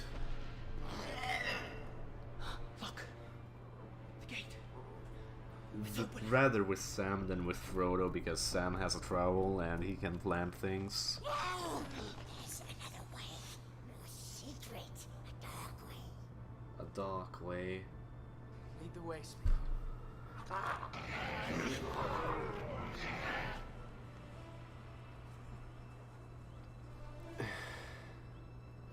I love when people don't bother closing the fucking door behind them. Who are they? Wicked men, servants of Sauron. It's an Oliphant. Pizza. Pizza.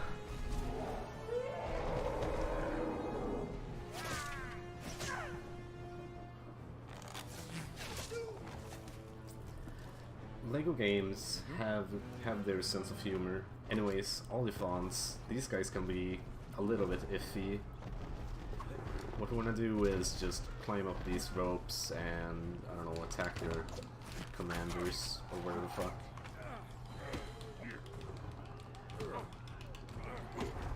Doesn't matter what we do, as long as we kill those guys, we kill the entire Oliphant.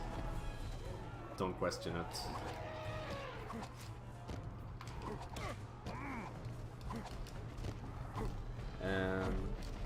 And nice. I actually got on top of both of them.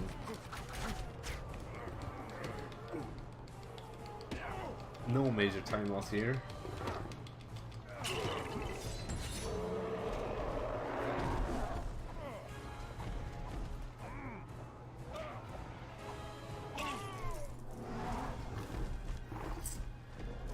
Simple enough.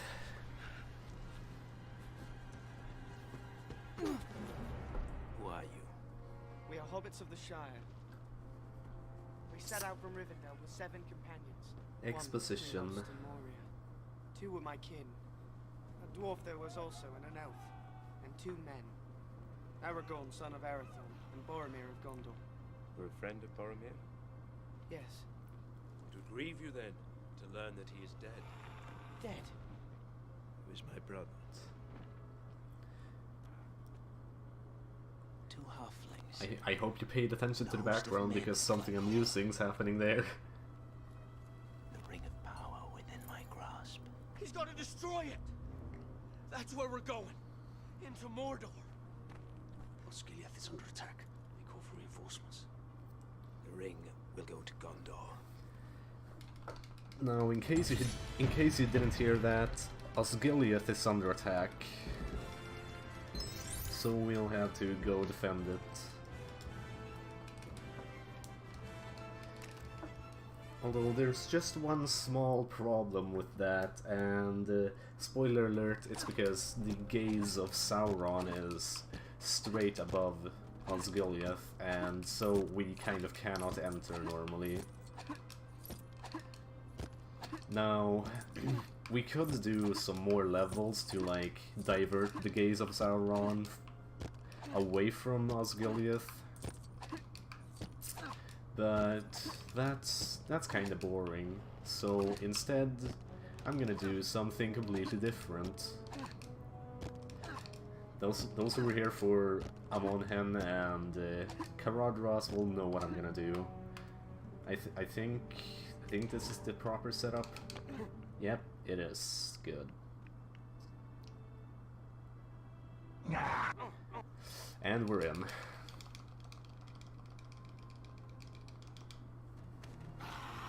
Faramir, boats have taken the eastern shore. Their numbers are too great. By nightfall, we'll be overrun. It's Fura. It's calling to himself. His eye is almost on me. The weapon that will change our fortunes in this war. You want to know what happened to Boromir? You wanna know how much we just skipped? The rape drove your brother mad! We directly skipped 3 levels with that, and indirectly skipped 2 levels. They're here. In other words, we have just in total skipped 5 levels. 3 of them from Two Towers, and 2 of them from Return of the King, which is coming up after this. By the way, Osgiliath is really broken as well. So, first of all, I just need to get out of bounds real quick. Ah, god. This jump can be pretty dumb. Pretty much what we want to do is sort of stand in... Ah. We have to somehow land in a sort of in-between between, like, the death barrier and, I don't know, this wall. Because instead in between we should be able to get out of bounds if I can just do it properly, please. Come on, this normally isn't this hard. It's Karadras all over again. Ah, god, please. I suck at this game. I'm pretty sure that was supposed to work. Like, I keep... sometimes you just keep somehow touching the death barrier. And that's not very good. This might work. Yeah, it should. It should, yeah. That was pretty bad, but we're out of bounds. What are we gonna do out of bounds, you ask? Well, we're just gonna skip pretty much this entire section.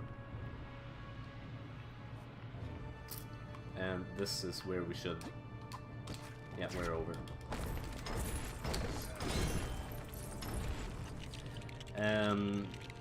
Missing that jump is pretty punishing, because normally you would pretty much respawn all the way back at the stairs, which is not optimal.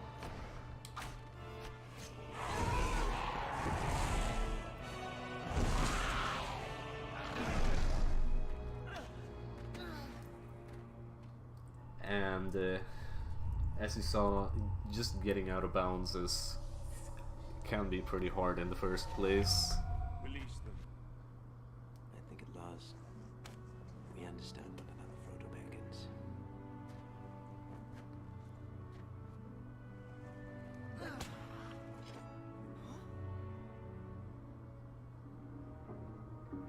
I told Gandalf I would keep you safe. These are the Treebeards. I don't know, they were introduced somewhere in a level that we skipped, but meh. They're useful, I guess.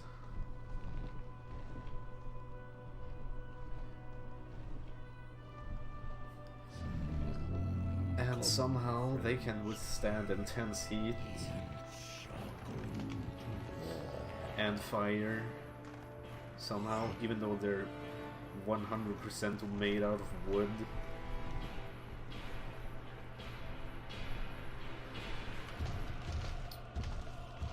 But meh.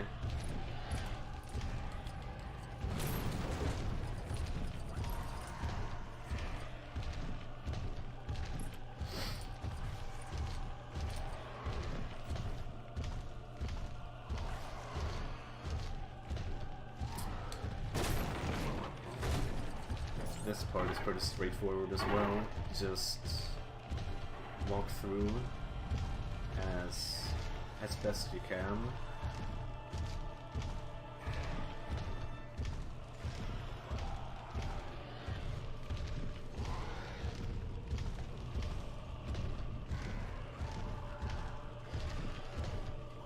Stainless wood, huh? And that was pretty big detour there. That's not very good. I would have liked to sort of walk straight for this thing rather than do a huge arc movement to it, but it's fine.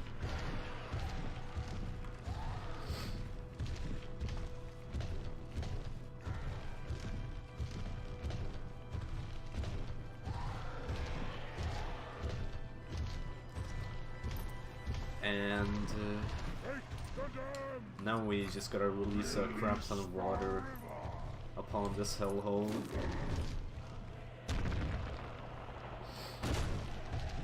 Why?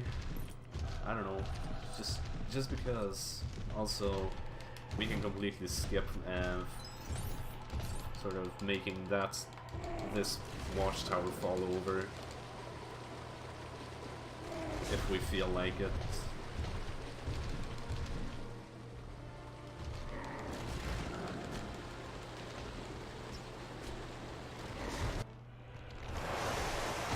Magically disappears in the cutscene anyway.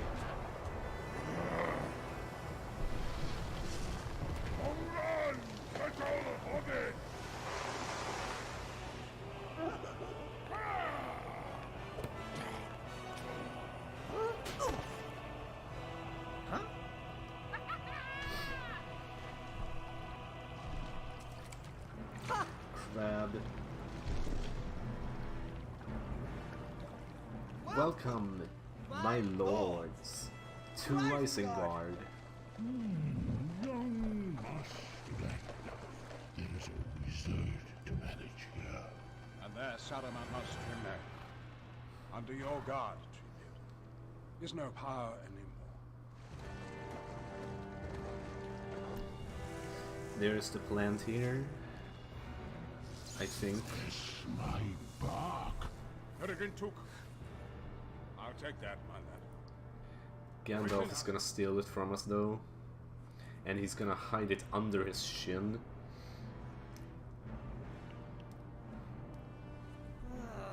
Which, and now that thing actually looks pretty huge, which either means that he has pretty godlike shin muscles, or he holds it entirely with his beard.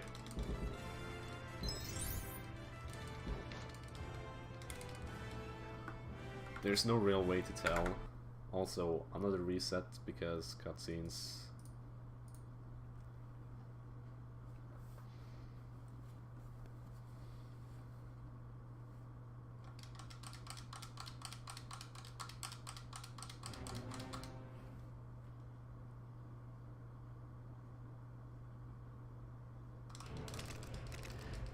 Yay, new title screen again.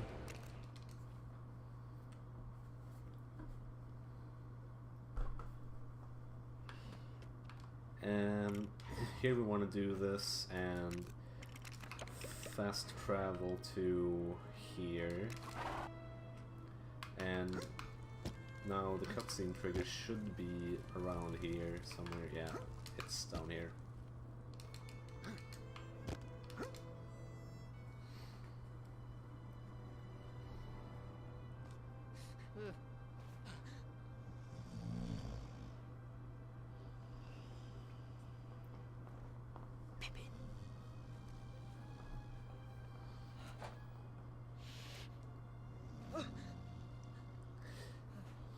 Pippin has pretty horrible reaction time, if you ask me.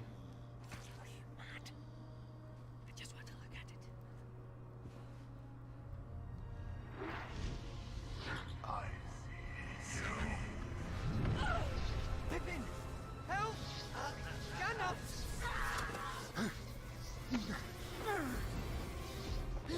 Fool of a took.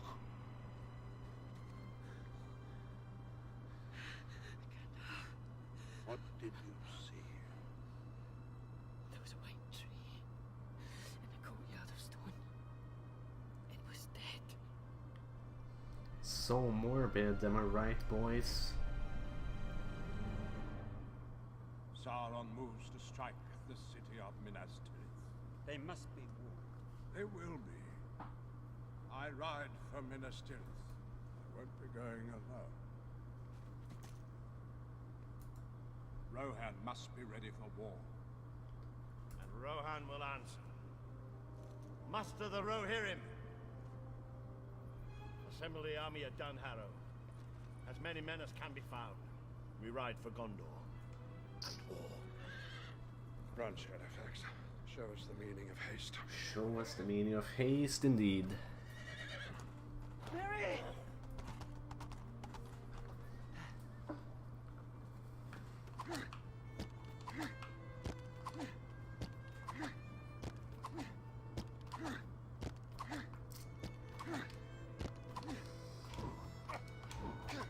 I forgot I kinda wanna be Legolas for this. As per usual, but what you're gonna do if you don't remember at all how to play this game.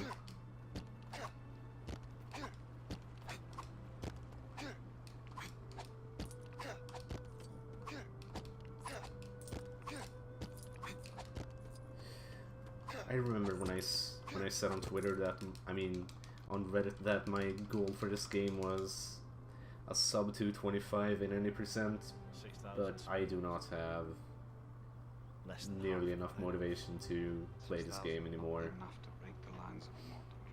Or rather, I don't have enough motivation for this game than,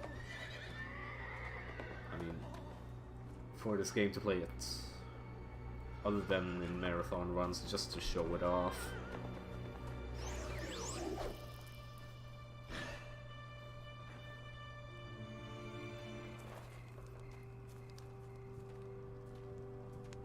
I take my leave.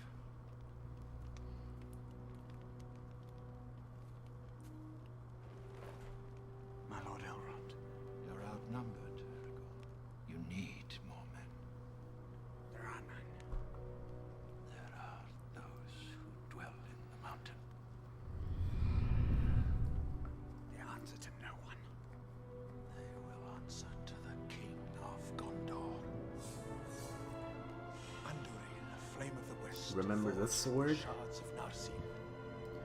It's that one sword from Prologue. A man who can wield the power of this sword can summon to him an army more deadly than any that walks this earth. Put aside the ranger. Become who you are born to be.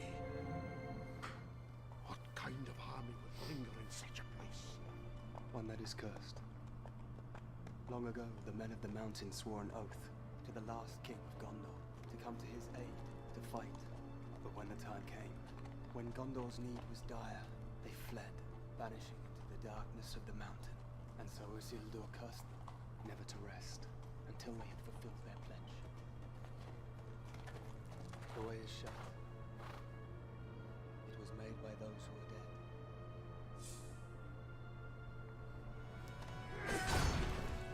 It isn't shut anymore.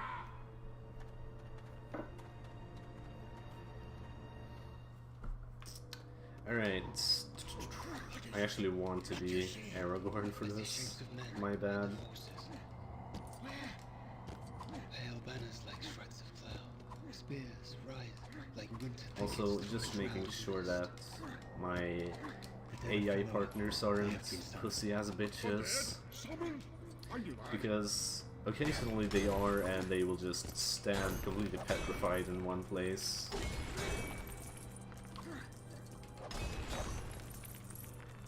Pretty far back in the level. Right, next up is Gimli. Because we got another incline to roll up. Oh, unless we do that. Yeah, it's pretty hard to see see any, I don't know, weird things in the floor. At least those things that you get stuck in. But you can still see them. It's just slightly harder for the untrained eye. Like this one here, and there's one here. See that swirling mass of whatever the fuck? Yeah, that's the thing that you don't really want to get close to.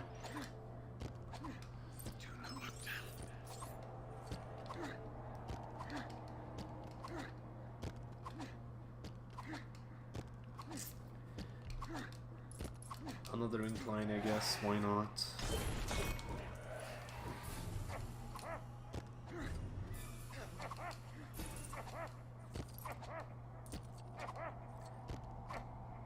And ooh, here we go. Normally, of course, we'd have to do puzzles here, but we can just hop around basically everything if you want to. That was example number 1. Rather, the one example in this level where that happens.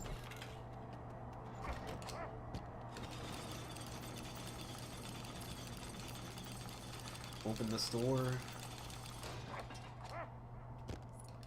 And Who enters? it's the King of the Dead. One who will have your allegiance.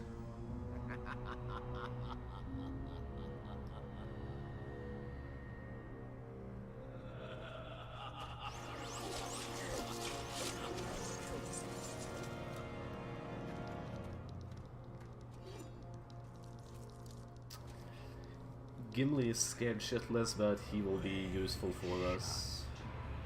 He will still be useful for us for a little bit anyway. Because despite being scared shitless, he can still destroy these rocks.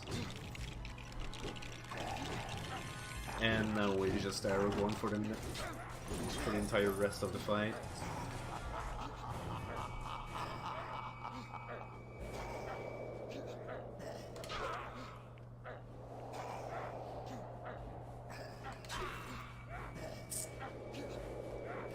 This fight is cycle based, by the way.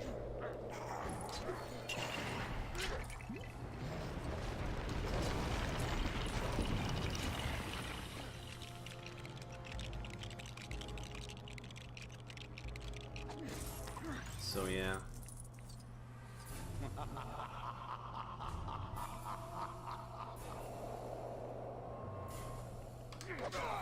There's a set pattern that he goes on.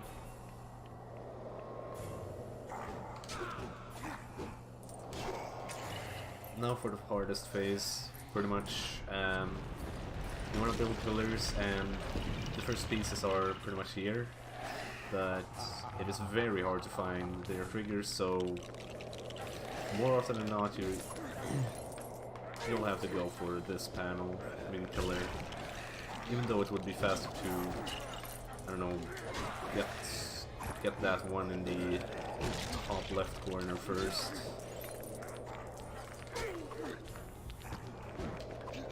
Because where the hell is this thing? What?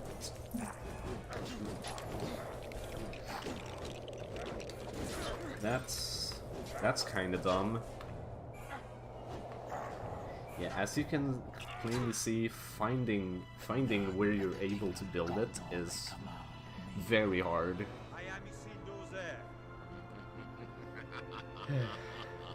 It's fine. And I will release you from this living death!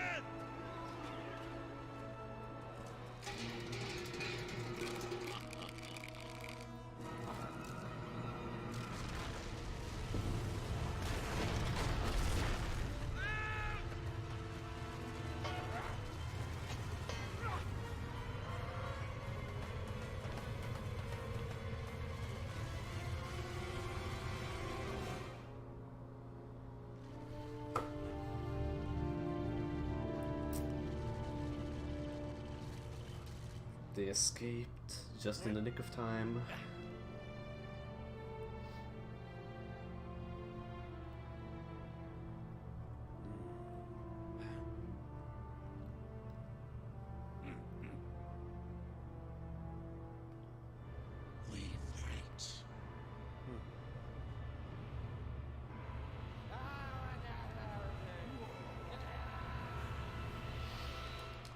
And that's Paths for the Dead.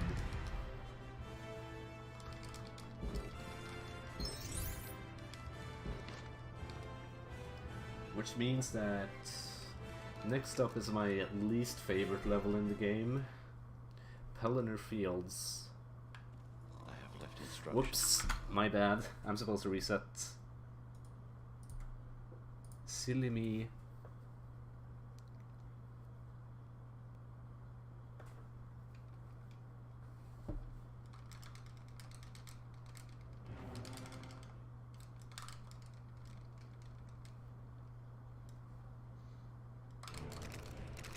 There, that's more like how you mash through the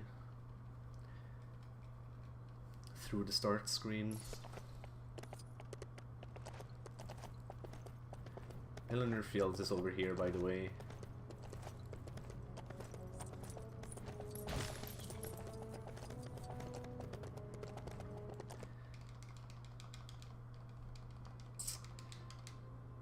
Pelennor Fields is notorious for an incredibly long cutscene, an auto-scroller, another incredibly long cutscene, and just being boring overall. So, if you want snacks, you can go get them now. There's like 5 minutes of nothing. And then there's 10 more minutes of boredom. Personally, I'm gonna take a bathroom break, and I don't even need to hurry up.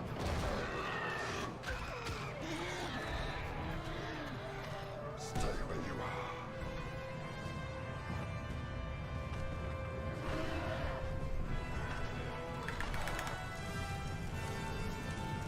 Aim for the trolls!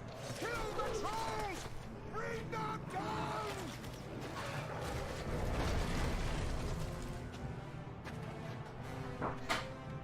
Your soldiers of Gondor, no matter what comes through that gate, you will stand your ground!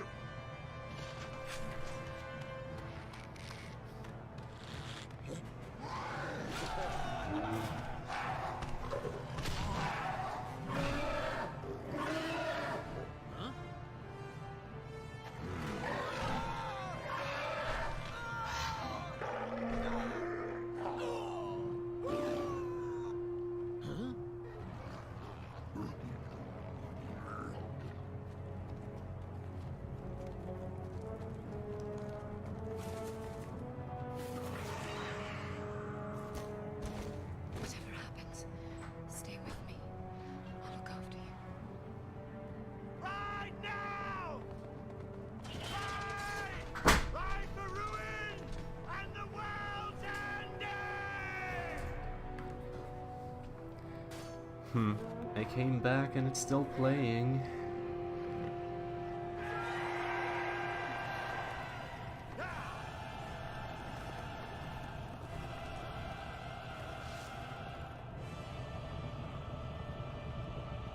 And here's the auto-scroller, which means I can also refresh my water juices.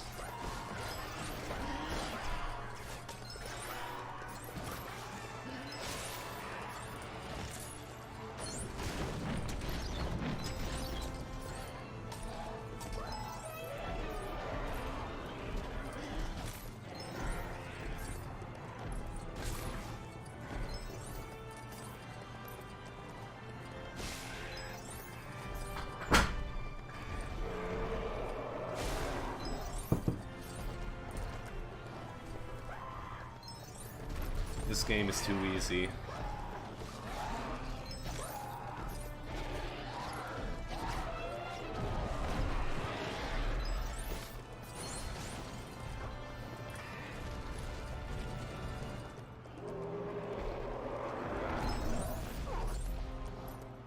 How's everything going?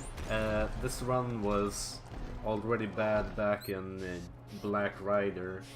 That's 20 minutes in. I mean 10 minutes in. So pretty much this run was always bad.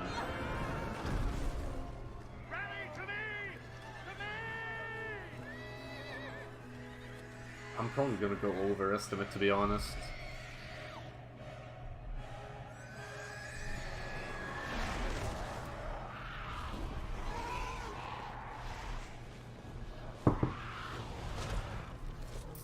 But I'll do my best.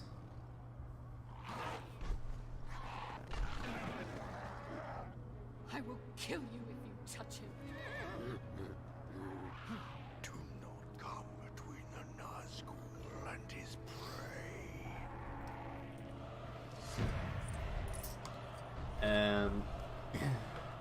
By the way, if you didn't notice during prologue, if I just have a menu open, I am completely invincible.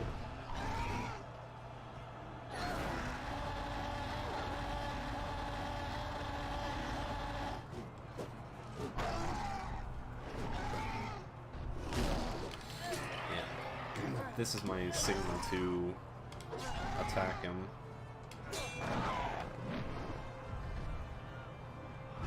Like I said, this level's pretty boring.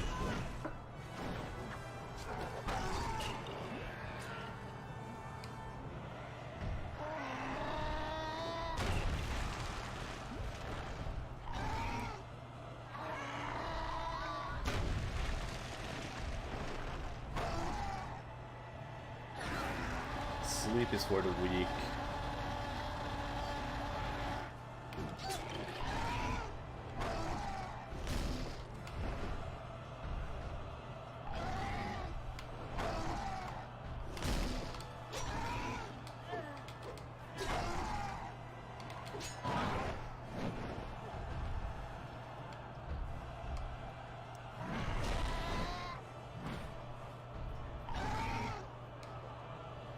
Sleep is a bad meme anyway.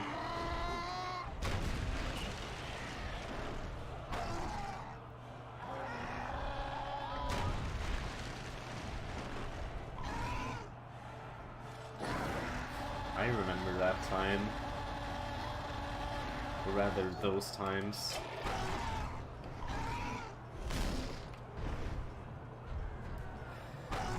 Back when LEGO Star Wars was much less optimized, and it's still very unoptimized.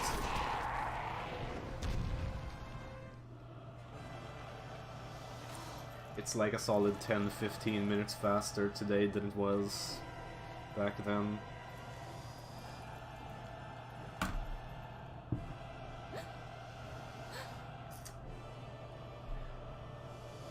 Yeah, it was called Charity Marathon.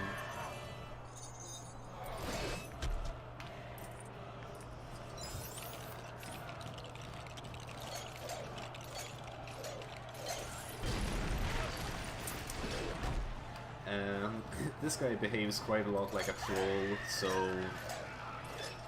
we will defeat him just like almost as... Okay, he only almost behaves like a troll, so... Whatever.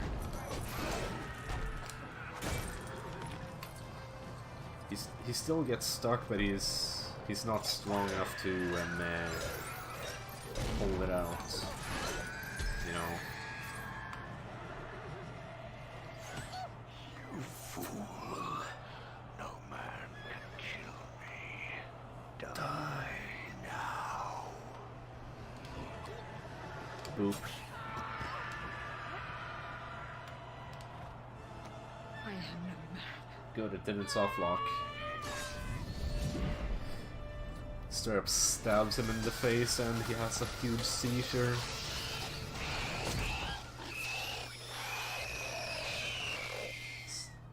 I love when I have an epileptic seizure because someone stabs me in the face.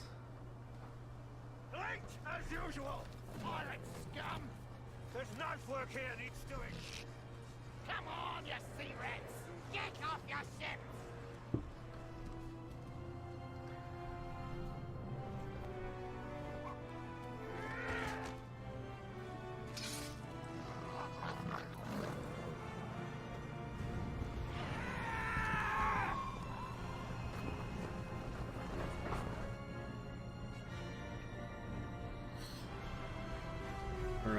time for some more Oliphants.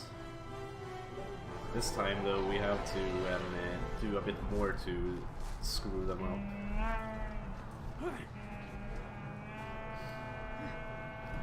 More specifically, we need to the first one is Legolas, who for some reason has homing arrows now. I was not confident I would make that true. Okay, let's hope for... damn, I can't go for maximum swag anymore.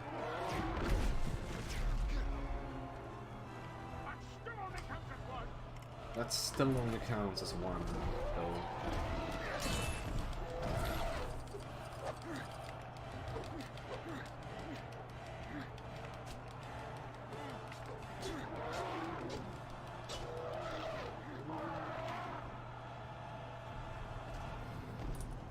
Remember back in Dead Marshes when we only had to kill the commanders to kill the Oliphants? Well, now we actually have to kill the Oliphants, or rather make them run away.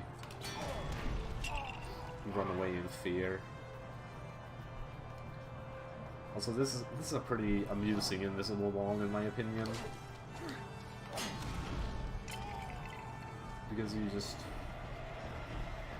walk like this. Oh my god. Please. Ah, shit. No. I was afraid that would happen. At least I can take out the middle one. Maybe take out the other guy later. Actually, I haven't done this before. Let's hope it doesn't go to shit. Let's be completely honest, this run is already gone to shit.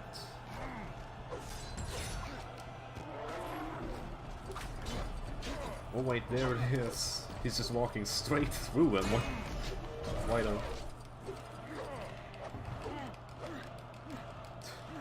He's just straight up teleported over here.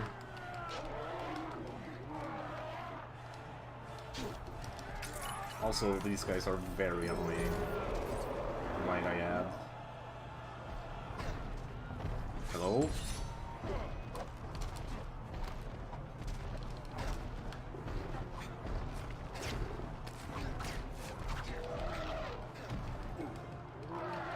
Doesn't matter, this run is bad anyway.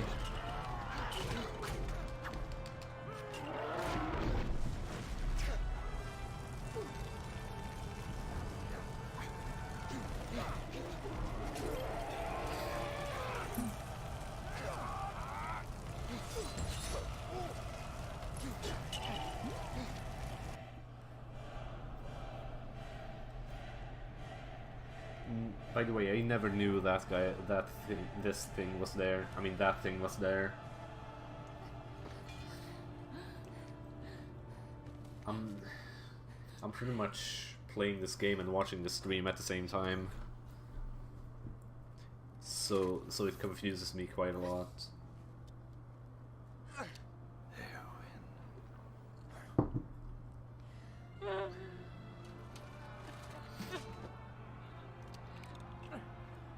Like, if you think about it, these games are actually really morbid.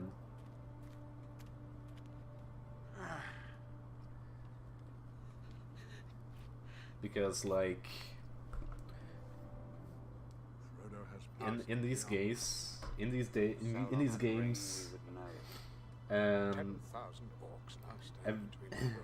everyone just freaking explodes into all of their into millions of bits and pieces. A diversion. Their limbs just detach and fly everywhere whenever you kill them. We're waiting for it. This happens to literally everyone, by the way.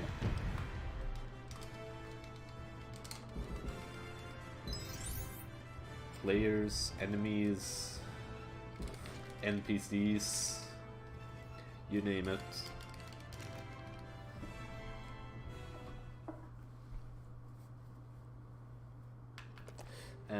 Here we need to be these guys, and we need to fast travel back to the Dead Marshes and walk this way, I think. Yep, it's definitely this way. If I can actually do the correct movement. Because coming up is the Black Gate.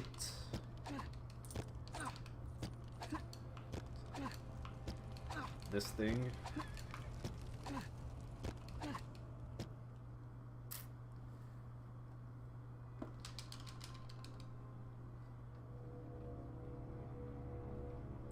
And we have to kind of go. Black Land, come forth!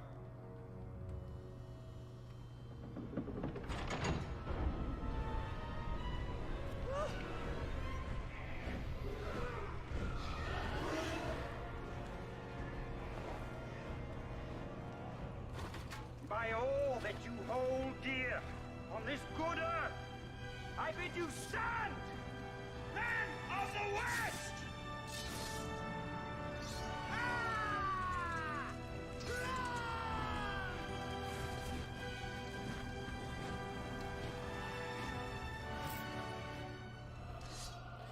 Alright, first of all we need Gimli.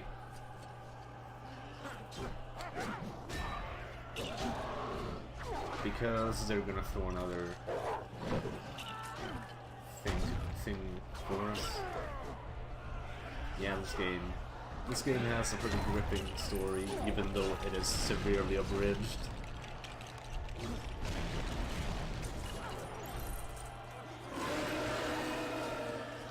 Here I'm gonna just borrow an orc.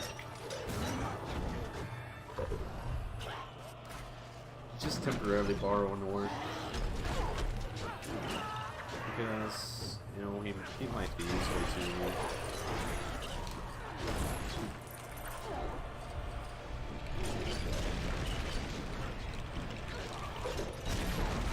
Ouch.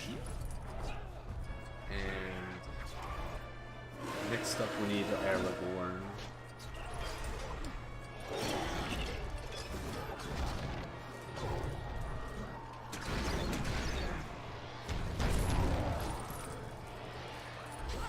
Oh, the troll was nice enough to stand in a position where one of these mortal blocks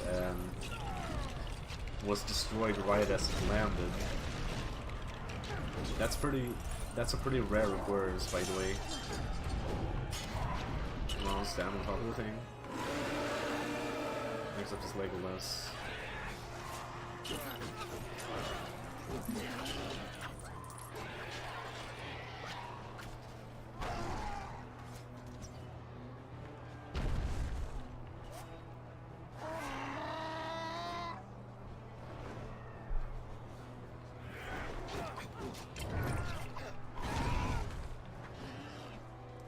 Once again, in the character menu to remain completely invincible.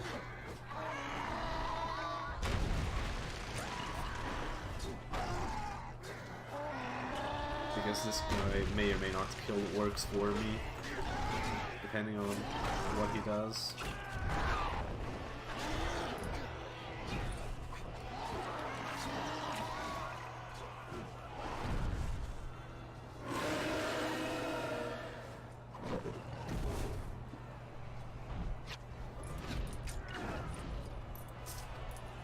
Now this troll, as you can see, he has targets painted on his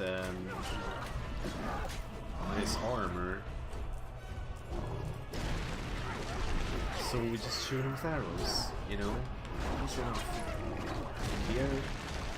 Here we wanna do something even simpler. Just go up here, jump around the invisible wall, and jump on top of him.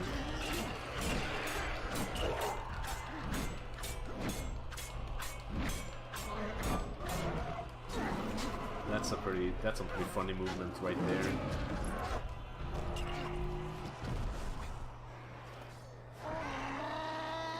Yeah, we learned way back in Moria how to kill a cave troll, so we're gonna use about the same methods.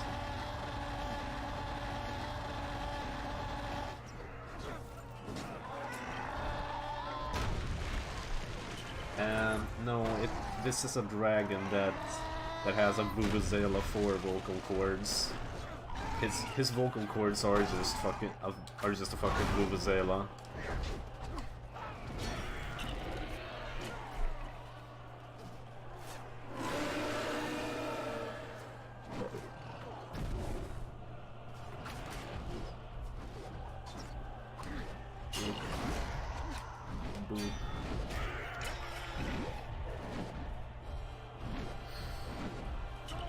This guy's gonna chase me until he gets tired. So that's the thing.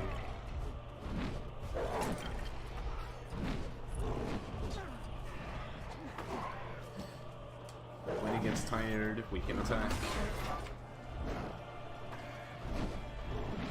And then he does it again.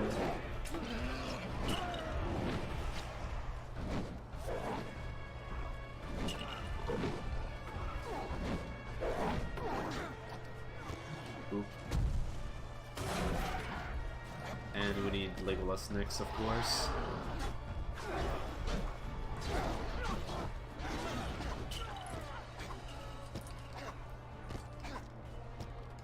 And this is the last cave troll of the run, by the way. Which means we will never have to deal with any more trolls after this level. Heck, not even orcs. Oh my god. That is, of course, assuming he doesn't grab me, everything should go smoothly.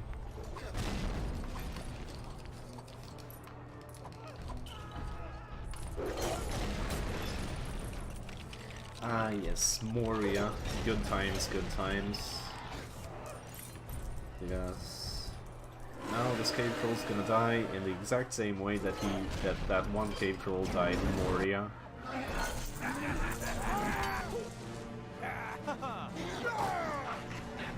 I feel like this cutscene is a lot louder than any other in the game, also.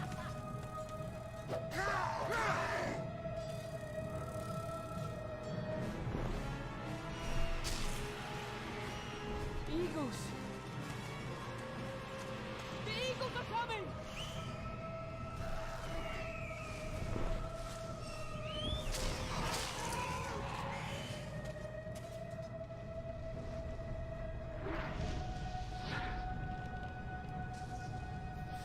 The gaze of Sauron.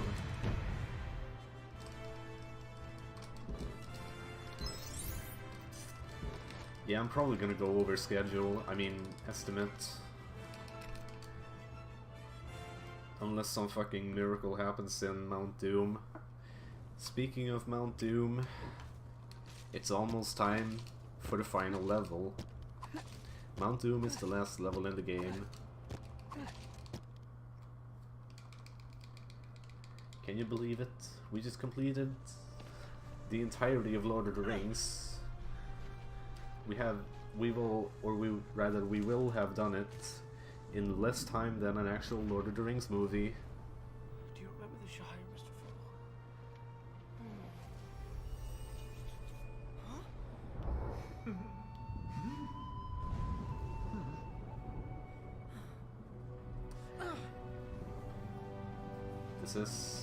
This is the final level, and it's probably the most BS at times.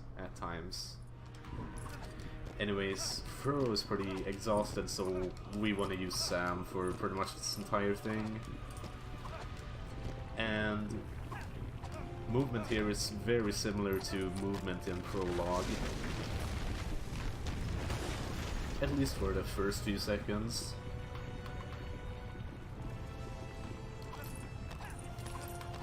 And now for the most retarded death barrier in the entire game. Because, like, that death barrier way back there, you can, on one side you can pretty much be knee-high in lava, and on the other side it extends like a solid 10 centimeters above the shoreline. And while I was saying that, I just did a whole lot more movement. So if you just paid attention, then you would have noticed. Anyways, it's time for the final boss. Golem.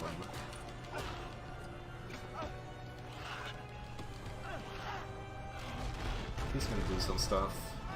Just some stuff.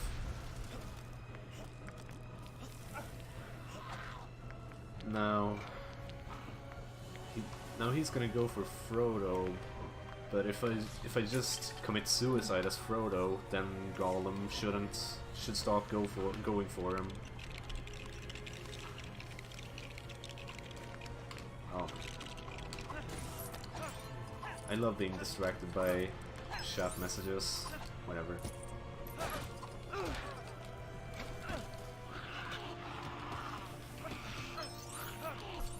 Yeah, I finished the entirety of the Lord of the Rings in the time a single movie takes. And, what can I say? I don't know. I don't even know what I can say. All it took was to skip a couple of levels and also get launched into the air by literally nothing.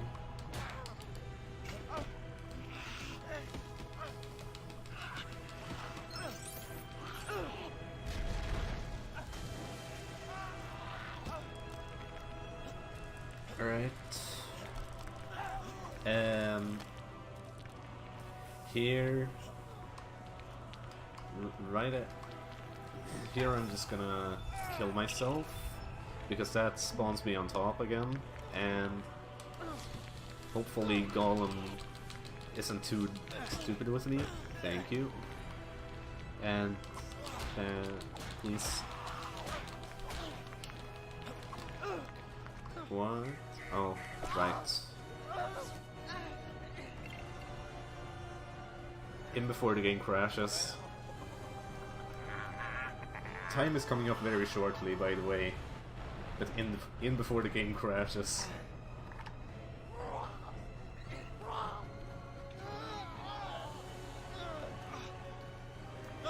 In before the game crashes. And be ready on time, please. Because it is coming up.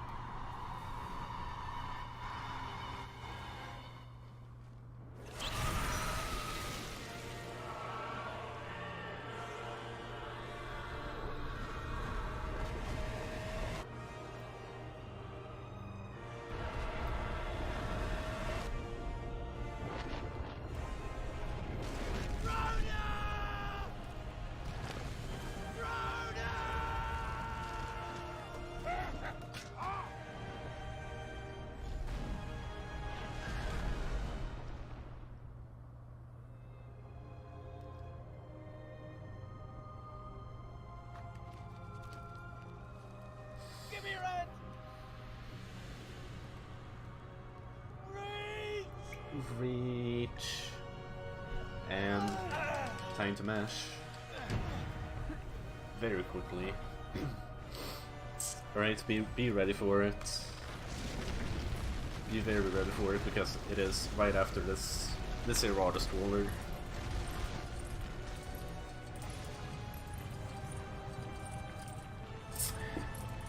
Honestly, this run was terrible, but it was fun doing a marathon again. Anyways, be ready. Ready. And time.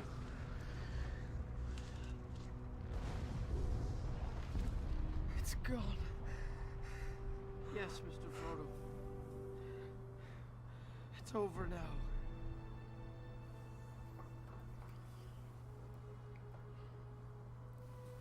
GG. I didn't go overestimate, and that is all that matters.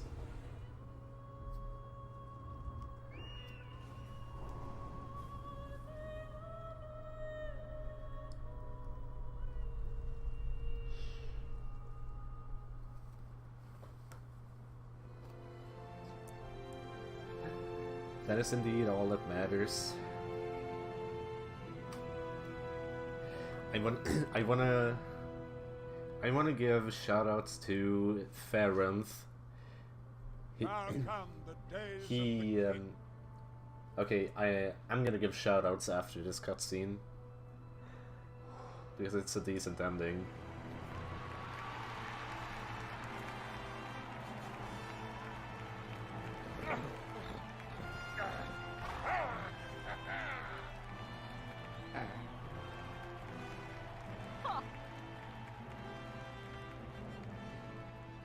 This day does not belong to one man, but to all.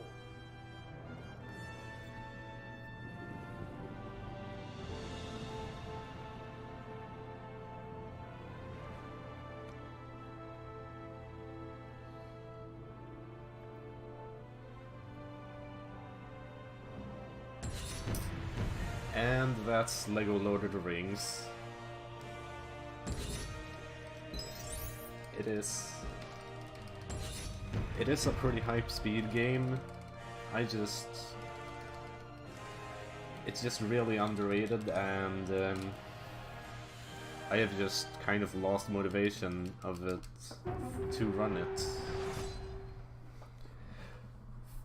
for various reasons, which I would rather not go into. However, I would like to give shoutouts to Ferenth because he is probably one of the most passionate members of the LEGO community, especially when it comes to this game, because most of the tricks in this game were discovered by him, and with him collaborated with other runners such as Azota and Thinks the Clown, really did a bunch to how should I say it, bring this game down under 3 hours, and you know, what can I say? They discovered a fucking five level skip. It's so good. That said, I do not feel like running this game, other than for marathon purposes, just to show it off. As said, you know, this game is broken both in good ways and in bad ways, and that is pretty much all I want to say. If anyone has any questions / sort of wants to pick up a LEGO game, we have a Discord server, so if you have any questions, just look us up, and we may answer them. Alright, that is all for now. I'm TSGWhatever. You can just call me TSG. I'm on Twitch. I'm also on Twitter. Shameless plug, haha. And I'll be going now. Bye-bye. I've overstayed my welcome.